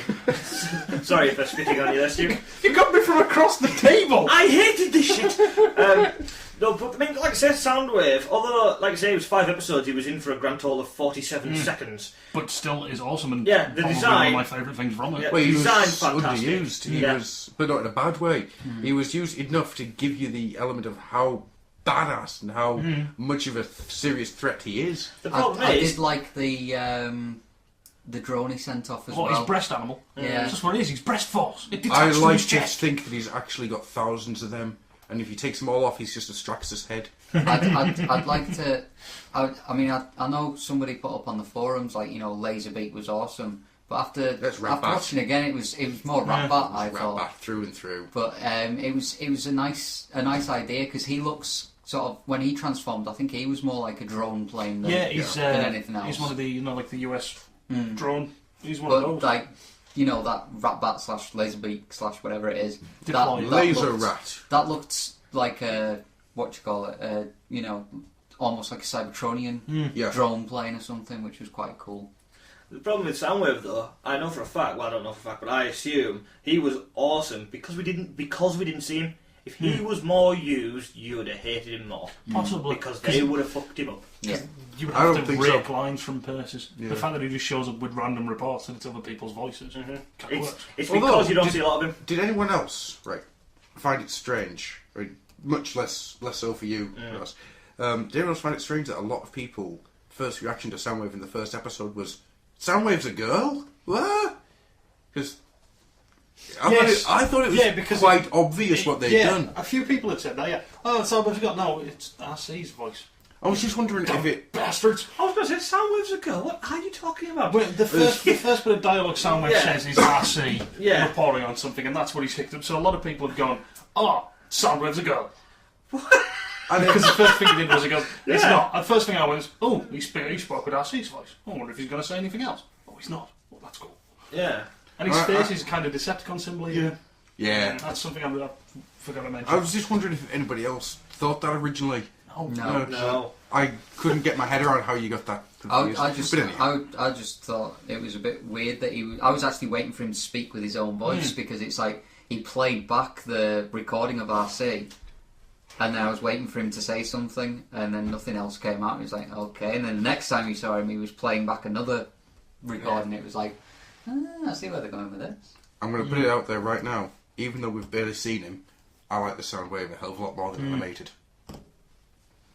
Yeah, I'll give you that. Because I think Soundwave and animated just didn't do much. No. Yeah, it was a missed opportunity, but I'm going to Robot Revolution, right? Oh, I'm going to a virtual thing for them all be in and confuse them. Oh, I'll take them over. Right, what's the point though? Oh. It seems a lot more calculated, and you've only seen like a couple of bits of him, but he seems very calculating. The fact that he only plays back specific things, it's. It was the broken allegiances I liked about him. Who was he working for? That's why I like. But like I said, I do reckon that that's by accident. I honestly think it's an honest accident because they didn't put him in much. Yeah. So we're making our own conclusions on a character who look shit off. It'd be nice if they did that because it's something I like about the original one's bio. Is yes, he's second to Megatron, but he's only really there until he gets a chance, and he's not as overt about it as Starscream. He's not sitting there going, "I'm the leader." He's just going, "Are they dead? Yeah, they're dead. Are they dead? Really dead? Right, I've got enough blackmail on the rest of you. Fuck you, I'm in charge." Yeah. Yeah, that's right, your leader is now a tape player. Suck my pause button. As we've already gone through the rest of the Decepticons, shall we go through Megatron a bit fully? Looked like a demon. Which I kind of liked. Tiger, I didn't. Tiger, spiky shark. Yeah, I thought his face was a fucking joke. I can't take him seriously. Thank you. Honestly, just stupid. He looked like he fit more in Dante's Inferno than he did in Transformers. Stupid. In what way did he look like a robot in any way? To be honest, He was big and metal. I like had a really big cannon. I like He was wearing armour. I like the The cannon was cool, I must admit. I like the cannon. I like the body of him. The No. body was quite cool. He was big. He was bulky. He was threatening. The size was good. I can even get away with the. And the sound. I can I even get away love with the sound of him ornate walking. shoulder pads. Yeah, I can I kind didn't of get like away that. with the ornate helmet. I can't get away with his face. I'm sorry, but the scarring on his face, which just made him look like an old fart. It looked like it was cyber age lines. Really liked the Megatron design. And the spiky teeth was just fucking laughable. To start with, yes. But by the sort of end of the 5th episode, I didn't really care too much either way. The Welker's performance just shone through on that one. For me, it didn't. I mean, I thought it would have been much more threatening if he'd had a normal mouth. Maybe a bit of patchy burns or whatever on his face rather than these big scar things. Something that would actually happen to a robot. Yeah, that looked like he had age lines. But if he just had a grimace on his face, and frowned a lot, rather than having these spiky teeth which were fucking pointless. Maybe he likes to eat meat. Yeah. Say one thing, Galvatron have kicked his ass. Yeah. When we come to the end of this, I'm going to put out a few ideas. Okay. And that's one of them. Sorry. But no, I mean, I must admit, his voice acting was very good, but for me, the face just made him laughable. I couldn't take him seriously as a villain. For me, with shoulders up, I agree. I think the face, well, he didn't look like a robot for one, which I hated, because on the other end, I think, Soundwave looked the best. It was nothing but a robot face. Yeah. And to me, the other side, Megatron, the shoulders, from the shoulders up, he looked like like an ancient warrior, not a robot, and his face looked like some kind of monster, not a robot. Mm-hmm. I think the fact that he was raising an army of zombies as well, kind of just, whereas it was cool to see Prime and Ratchet hacking and slashing through a load of zombies, it was just kind of like, really? You give him these shark-like teeth, and he's raising zombies, and... Yeah. I quite liked the zombie idea. I'm with Adam on this one. I did. I thought it was quite a nice... It's one of the few new things that were in the series, and as a result, I quite enjoyed it. As much as zombies is nothing new, and his zombies... Yeah, I'm getting quite sick of zombies nowadays. I am not getting sick of zombies at all. I think they're awesome. Apart from in Transformers, because they're robots. Yeah. Robots can still die. Why can't robots come back from the dead? I probably get a lot of heat for this. I don't know why robots die. Why not just put them back together with solder? Because they lose their spark, yes, I know. I was actually going to go a completely different route with that. Oh, fair. I was going to start referencing the Night Morpher backstory, because it's a much funnier way of saying it. Go on then. Because when the ember is removed... Just hit him. Yeah. Just hit him. So Megatron's pretty much got a split right down the middle. Yeah. I can see what you guys are saying. Like I say, though, with me, I'm just going back to my childhood. Yeah. To me, I love Gen 1 and Galvatron. If he starts yelling truck, not monkey, I'm going to cup him. Right with this cup here. Beat in the face. Question though, with what we've seen so far, animated Megatron or this Megatron? Animated. Animated. He spent the entirety of the first season as a head. And he was menacing. Yeah. I still prefer animated Megatron on pretty much every level. But this one, yeah. Beast Wars Megatron's still my favourite though. Still not as good as Psykill. But just to sort of go back to what we were saying earlier, I think one of the things that did let it down was animation. Oh, Definitely. my God, you're not wrong. The problem for me was when I first saw the teaser footage they gave out. Yeah. I mean, you can quite blatantly see in that when Bumblebee comes off the bridge, and you see a few bits pop out, and you can literally see when they change the model from the car to the robot model, because they're not the same animation model. No. They are completely different. Yeah. You can actually see the flicker where they changed between the two, and that was still there in the finished product. Yeah, there's no actual The integration. Decepticons seem to transform a little better, but for the most part, the Autobots seem to, I think, for lack of a better word, they seem clunky. It doesn't seem natural for them to transform. Yeah. Yeah. Whereas with the Decepticon drones, they actually seem to have a more fluid, and Starscream, have a more fluid, more natural transformation. Like they've actually thought about where the parts go. Yeah. Kind of, yeah. Yeah. I mean, even if it's not like a thing of, you know, oh, we can't really fit this into this. You know, there's such a thing as motion blur. You know, do it so fast and with a bit of motion blur, so that you know you can have that. You can have that suspense of normality to go. Oh well, that shouldn't work because that doesn't go there. Yeah. It's like the cartoon. You know, they all just seem to sort of stand up really fast, and there's a few frames of things changing. Yeah. But You can never had a chance to look at it and see. Yeah. See, my problem with the animation is completely on the flip side, was mainly textures and background. Yeah. There was none at all. I do like to think it is some kind of post-apocalyptic Earth. Yeah. Where there's only like 400 people left. There was no character on screen that wasn't a character who's talking. Yeah, there's no background noise. No background noise, So to speak. no background people. The textures on the textures that were used for the characters and the Autobots and the Decepticons were good. Explosions looked good, that kind of thing. But buildings, floors, anything that wasn't a character or an explosion was cheap, tacky, and looked like a PS1 game. Yeah. Well, we watched it with my wife, and my wife actually said, "I think The Sims looks better than this." Well, if you notice his garage that he goes into, I mean, he's a 16-year-old lad, loves motorbikes. He fixes his own push bike. He seems to spend a lot of time in that garage. There was nothing in the garage. There was nothing in the garage. Not at all. Nothing on the wall. Nothing in the middle. Yeah, if you've been given a garage to work on your push bike or whatever, you know, from age maybe 14 or something, would you have just kept it like that? Shit, no. There'd be band posters. There'd be posters of your favourite bikes. You know, it's a garage as well. It'd be full of people's junk. That's what people do in garages. It seemed very lazy. They had made. It's almost like making a film set out of cardboard and then using no props. Yeah. It really pulled you out. Have you made a film with no props, Adam? I've made a film set with no props. But yes, but you're an amateur. You're not getting paid for it. You're not getting paid a stupid amount of money to model and animate it. It was lazy, to be honest. It was very lazy, and it brought you out of the story because you can't help but notice how desolate everything was. Yeah. Well, I'm going to look at the other side of this. Well, can I raise a point? Because I've got Certainly. on this one.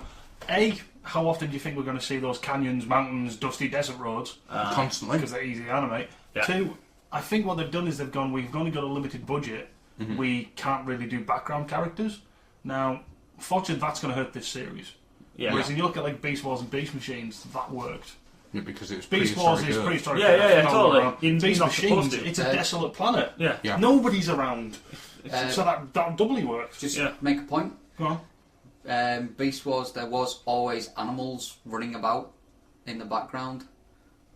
I'm sure there was. There is occasionally In the later series, in like 3. Yeah, but series 3. That first season, there's a lot of rocks, grass, tree.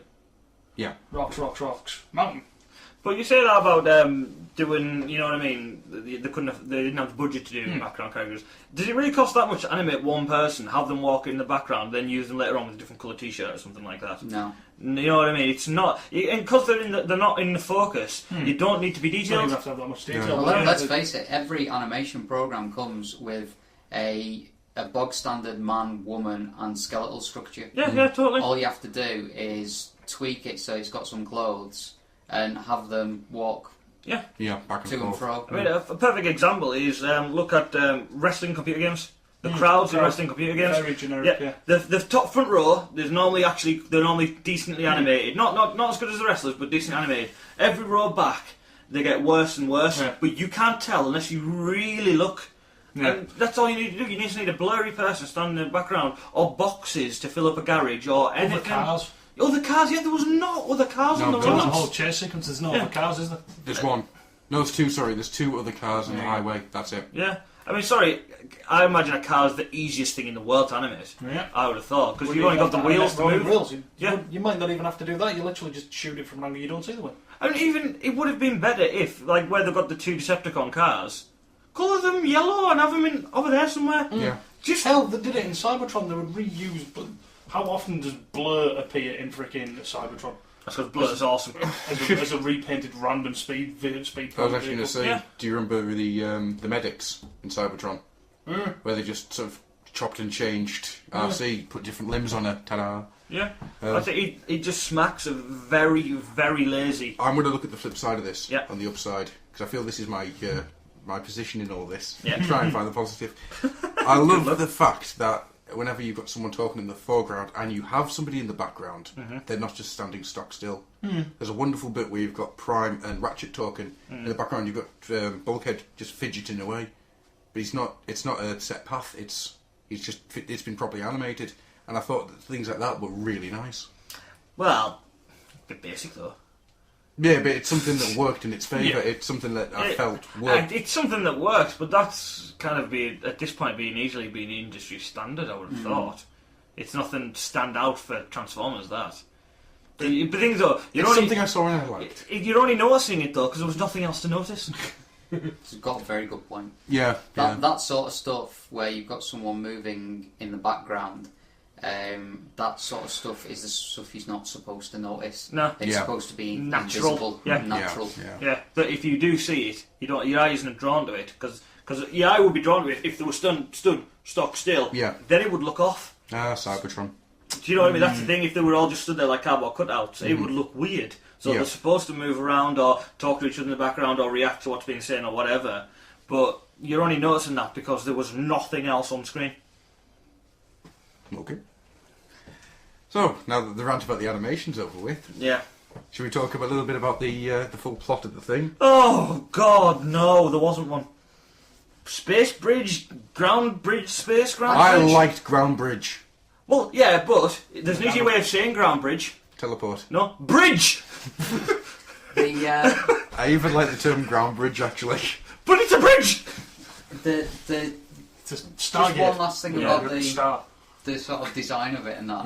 Did anyone else feel like there was two different texture teams working? Yes. Yes. Because there was the ones that did sort of like all the textures for like the buildings, the city, and all that. Yeah. And then there was the ones that did the sort of mountains and deserty area. Yeah. And Cybertron itself looked like they'd done it in watercolour.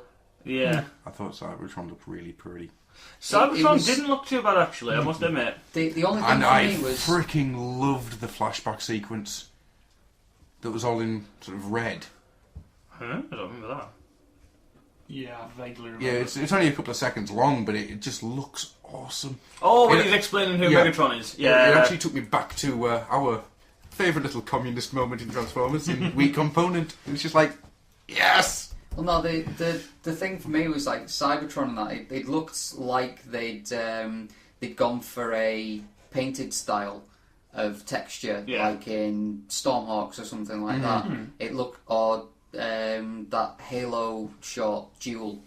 Yeah. It looked like they'd gone for painted sort of watercolour textures rather than, just the bog standard textures they'd gone for with everything else. And for me, it kind of really jarred because it didn't look in place. Mm-hmm. Especially when you've got like these sharp kind of textures for, you know, the kid on the bike because he's driving through the mountains and that, and then you've got these painted mountains. It was just kind of like... Yeah, it was doesn't jarring. work. It was Yeah. jarring. Bad art direction.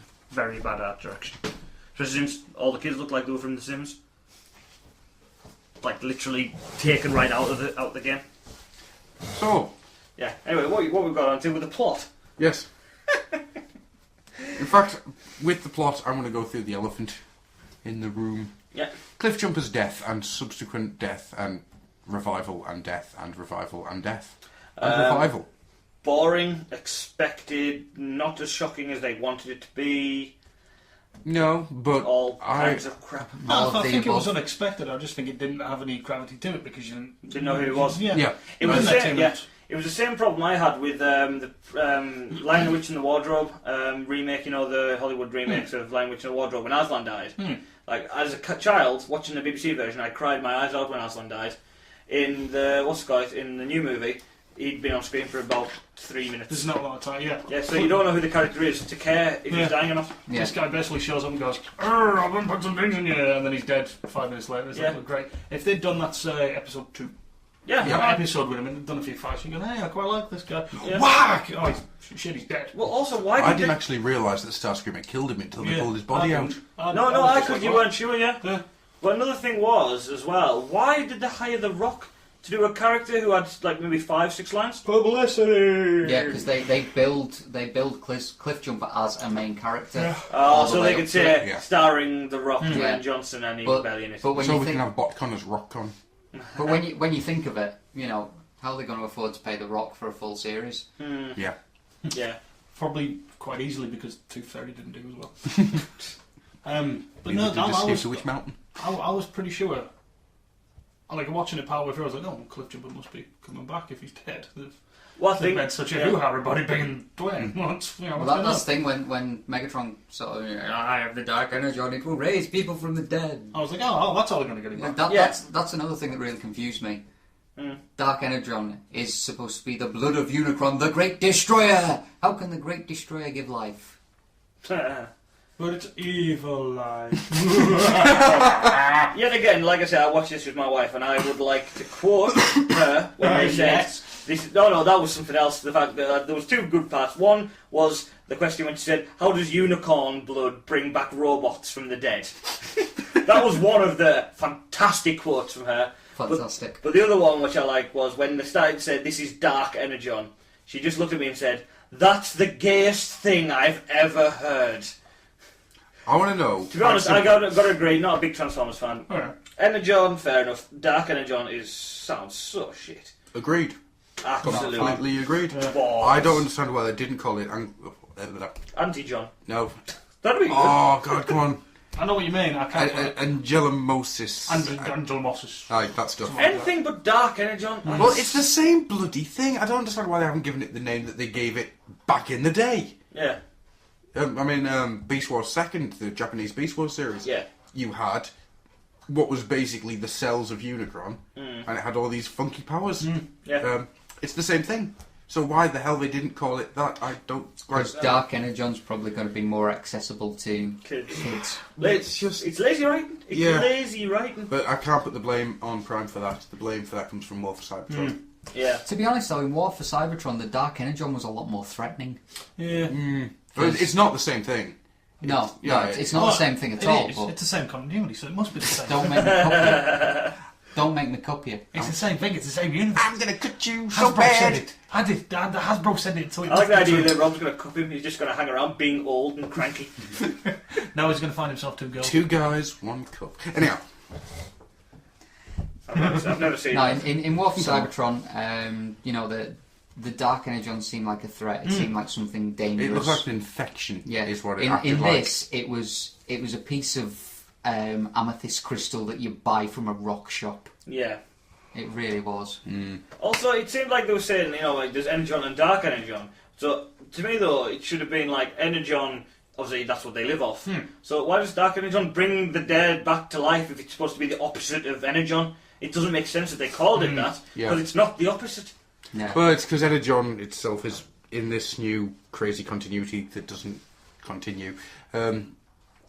It does seem that Energon is the lifeblood of Primus Right. in myth. Right. And then, so you got Dark Energon be the lifeblood of Unicron in myth. But even that, fair enough. But the effects of what they both Yeah, do yeah, doesn't fit. You know what I mean? If they're going to be like that, if they're going to be polar opposites, then the polar opposites. Transformers eat Energon. Yum yum yum yum. I'm a big transformer with my vitamins, and I eat Dark Energon. Oh! It's like drugs. I'm dead. Yeah. Yeah. Or even that, it could become addictive. Make you like Make you more powerful. more powerful for a short period of time, but eventually kill you. I do all That would 13. have been quite good, actually. Well, we don't know what the long-term effects on Megatron are going to be yet. I'm not going to find out. Oh, He's you'll probably dead, find isn't he? There's no way that I'm going to find out. You'll probably find they'll never reference that again. Yeah. Quite possibly. As and when they bring Megatron back, which will either be several episodes or the next episode. The next episode, probably. In February. Then yeah, they'll probably never reference that again. I'll be amazed if they ever do anything with those zombies or Dark Energon again. I really will. So with that, I think we'll bring the Prime to a close. Also, one more point. They made robots fighting in space boring. That's some. Oh, actually, effort. yeah, that's something I think we need to quickly go through before we close up the Prime, and then let Stu have his moment in the sun. Huh? Renegades. Yeah. I also really need the toilets. Right, Get it out. Prime versus Megatron at the end. I quite liked the fight. It wasn't mind-blowing. It was a decent enough fight sequence. Prime It was was too- marred. Prime was too overpowered. Yeah. He was marred badly by having one shall stand, one Yeah. shall fall, trotted out Sick of yet it. again. To be honest, for me, as Ross said, it was marred by the fact that Prime was overpowered. Megatron was supposed to be juiced up on Dark Energon, Yeah. and he's supposed to be, you know, It's supposed to be his equal normally. So Yeah, when he's so when crammed he's- to his tits. Prime should have been getting his ass handed to him, but from what I could see, Prime was standing up to him quite well. Yeah. It was too. I know it sounds stupid, but it was too even a fight. Yeah. It should have been more one-sided. Yeah. Prime should have walked away from that fucked up. Yeah. I mean, he did get smacked about a bit, but I mean, this may just be But it was superficial. yeah. Smack, smack, smack, smack, Well, smack. no, Prime wins. there was no scarring. No. That- No, he's got his blade cut. That point where he uppercuts him with the blade, and I will admit that was a beautiful shot against the backing of the space bridge. Prime kind of goes like that as he's flung off his feet. You know that surely they could have at least, you know, somebody could have scrawled in crayon Yeah. a bit of a cut on him. Click, drag, done. Because there was nothing. You couldn't even tell he'd been Just in a emboss fight. it twice. That gives you the image of a cut. Bump map. Look into it. And then he comes to the ground bridge and he's like, "Hey, I'm feeling pretty good. Hey, how's it going? I'm Prime." Also, another thing I didn't understand is that as the zombies were just about to come through and everything like that, they're supposed to be these ravaged, crazy zombies. Why was one of them reaching out lovingly for Megatron? Daddy! I think it's Daddy! I'm coming! Help me! No, think you're a zombie or something. It's that or he's trying to grab him to buy him. Megatron was controlling him. So, Megatron was actually controlling him to reach out longingly. I don't think he was controlling him. I think he was just pointing him in a direction. But Potato. I felt he was reaching out to go, Dark Energon, yummy, yummy. Gimme, gonna eat your face. Either way, I thought that was a bit odd. I think that was actually Megatron's ex-wife. Mrs. Megatron. That was Mrs. Megatron. No, his whole motivation for breaking away from Prime and starting up the joining the Decepticons, becoming their leader, getting Dark Energon and raising the dead was just so he could have his missus back. I think he's just that would make him an misunderstood. infinitely better character. I'm fairly sure I've read that in Spider-Man. What Megatron did that? Yeah. Be a decent issue of Spider-Man. Before we move on, one last thing. Did anyone see the Hub World special on it? No. And how they managed to drop quite a large feckin' spoiler that no one seems to have noticed? Two things. Do you mind if I spoil? No, go for it. Ross, do you mind at all if I spoil? Like, I'm gonna watch it ever again. Two things. I've been right. looking to see anything Transformers after watching that. So You will, because we've got good for you to watch. Okay. We've Right, got to we're put a talking big very spoiler good. alert on He's this. blurring it. Yeah, big spoiler alert. Yes, blurs in it. Yes, Anyhow, I'll watch it. not in this. Right, two things I want to say about the Hub World special. One, Justin, the host, is a twat, and I would like to punch my Don't face like that, dude. through the back of his head. Give me your face.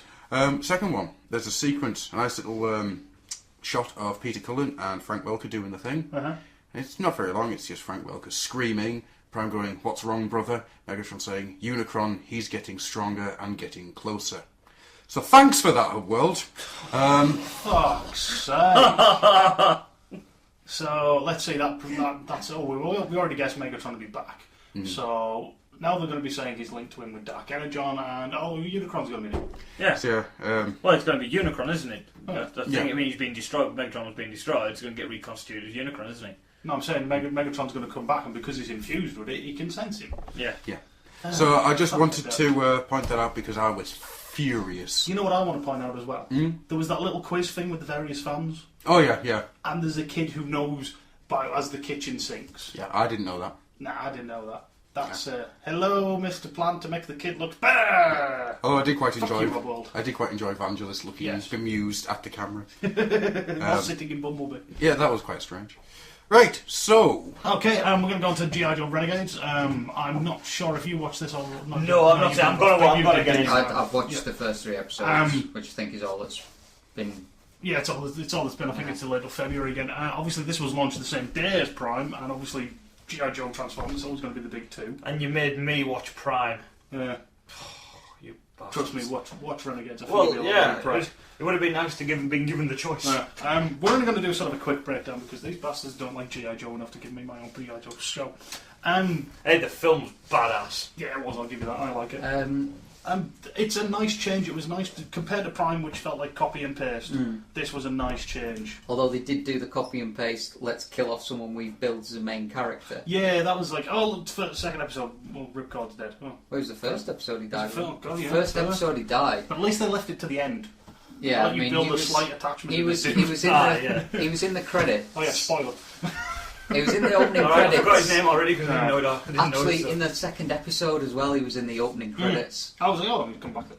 Yeah, but they just seem to have killed him off. Yeah, but no, that is the main thing for me. The main difference is it's something different. It's not just Prime, Megatron, Energon, Humans getting the government. Cobra is the good guys. Yeah, they have actually tried to make something new out of it. Cobra makes apple pies. Yeah. Cobra bakes it. Mean pie. Yeah. I mean, Cobra runs little happy shops where you can go buy all your things and they'll deliver to you.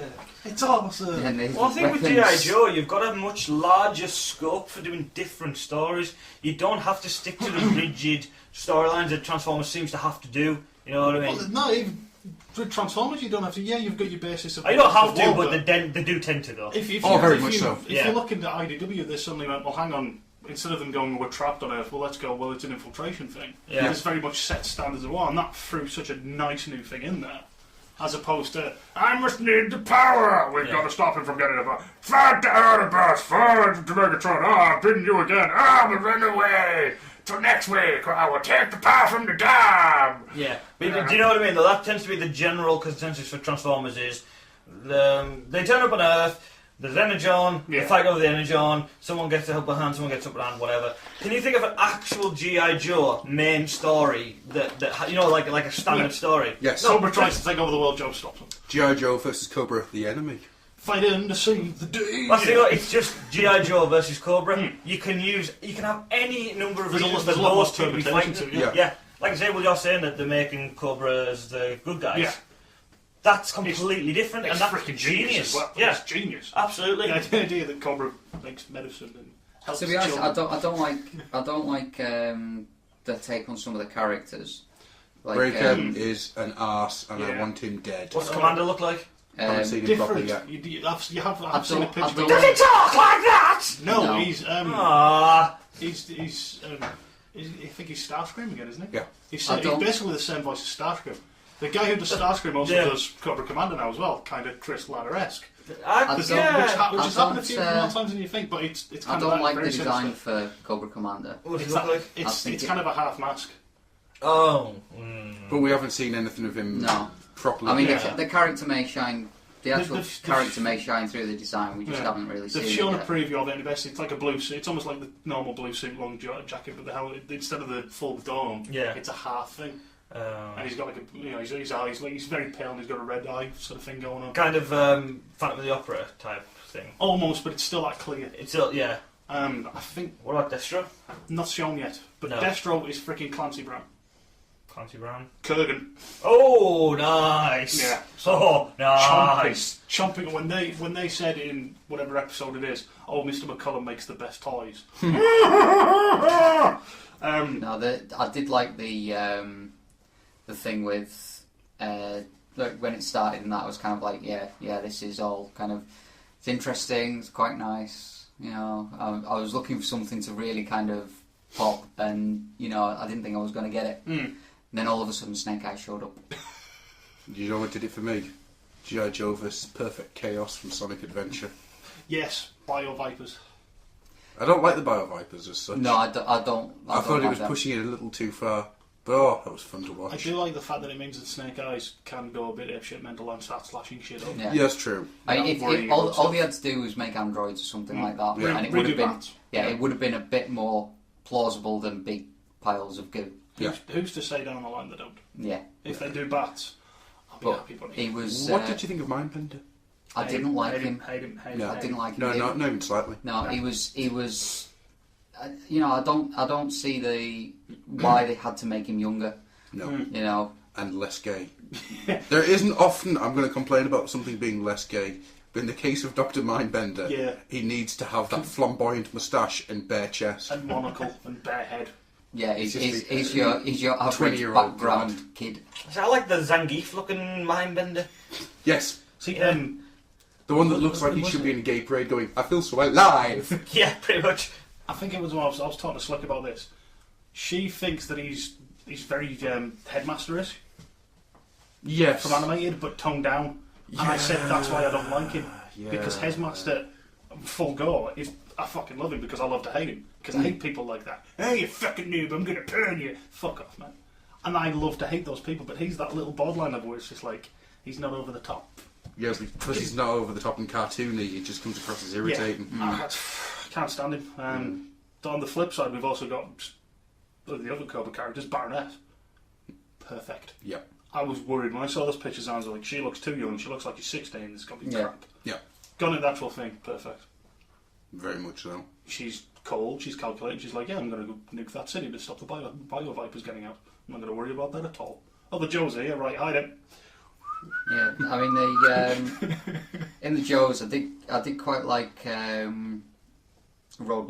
Roadblock was awesome with his massive mutton chops, and he's voiced by Bulkhead. So. Tunnel Rat was quite cool. So it's nice to see Tunnel Rat being used because he's not a big character. No, he was movie and a couple of episodes after. And Resolute. Mm-hmm. I had the toy of Tunnel Rat. It was one of the few Joe toys I had. That I didn't take to pieces and turn into something else. I think you find he was Action Force. You had, not Joe. No, sorry, Action Force. at that point, yeah, it probably was still Action Force. I think it was pre-Joe Cho. But yeah, it was just it was nice to see a new face. Yeah, it's not literally because the rest of the team is the guys from the movies: Duke, Scarlet, Ripcord, Snake Eyes, Heavy Duty / Roadblock. Should we have a quick talk about Ripcord? Spoilers. Who saw that coming? Ripcord, wonderful guy, all charismatic. And this actually mirrors what we were talking about in Prime before. He's all charismatic, he's going around giving everyone names. That's where end of episode 1, blown to shit. I do love the fact that Adam doesn't know we've already discussed that. No. It makes him look like an idiot on the podcast. I'll just have to get that out. We mentioned that there was a death, but we didn't mention about the fact that they did actually leave it till pretty much the end of the episode, so you actually got a chance to actually like the character. It wasn't just he's dead. Yeah, it was too soon to kill him off, I think, because you didn't really love the character. But at least you knew who he was. You knew who he was. Yeah. The character was there rather than dings in you. I'm a card. I've got horns. Now I'm dead. Oh. The only thing that got me was the fact that you want the horn because you're going to get it. I don't want the only thing that got me was the fact that everyone seemed to want to cry after Ripcord had died, and it was like, yeah, you only knew him for like 2 hours. Yeah. You can't. I mean, you know, you can't be that cut up. You're a soldier. You deal with loss and move on. Mm-hmm. You know, if he was your best mate, like in the live action movie, you know, they'd known each other since they were kids. They were best of buds. They'd been through shit together. You know, then your mate dies. You know, you're gonna cry your eyes out. You know, you're gonna want revenge. But you know, they'd only met him like 2 hours earlier, and it was like, oh, we must avenge him. Remember his name. And it's just kind of like, no. It's just kind of like, right, keep the dog tags. They'll, you know, go for whatever. Go back to his family when we're finished. You know, but it shouldn't have been that whole kind of like, maybe a bit of respect, but not the crying thing. Yeah. We'll avenge him, he's a soldier, he was on our side. Not, oh my God, we'll never see him again, and we didn't see him yesterday because we didn't know him. It's like they do kind of do the whole thing of, does anyone want to say anything? I didn't really know him. He was annoying. You know, but it's just like, you know, why are you taking this time out? Just, you know, you didn't know him, you don't need to do this. So I think at some point we're probably going to come back to Renegades to do a proper round table on. But I just wanted to get... Just before we finish, I want to mention General Hawk is freaking awesome. General Hawk is brilliant. $6 million man. What's that? General Abernathy. Yeah, please, General Hawk. General That's his. Do you think it's weird that Duke and Flint have swapped? Yes. Flint's the arsehole and Duke's now the guy that everybody should like. Yeah, weird that. But anyway, so I think we need to drag this to a close because it's encroaching on possibly our longest show ever. What happens when I'm around? Yeah, it does. It really does. Random factor increases. Everything that we did before should have taken about half an hour. It ended up taking over an hour. Random factor like a tractor. So, with that, I think we're going to close this down. Your tractors. Fuck's sakes. Merry Christmas, everyone. Yo, Joe. Yo, Joe.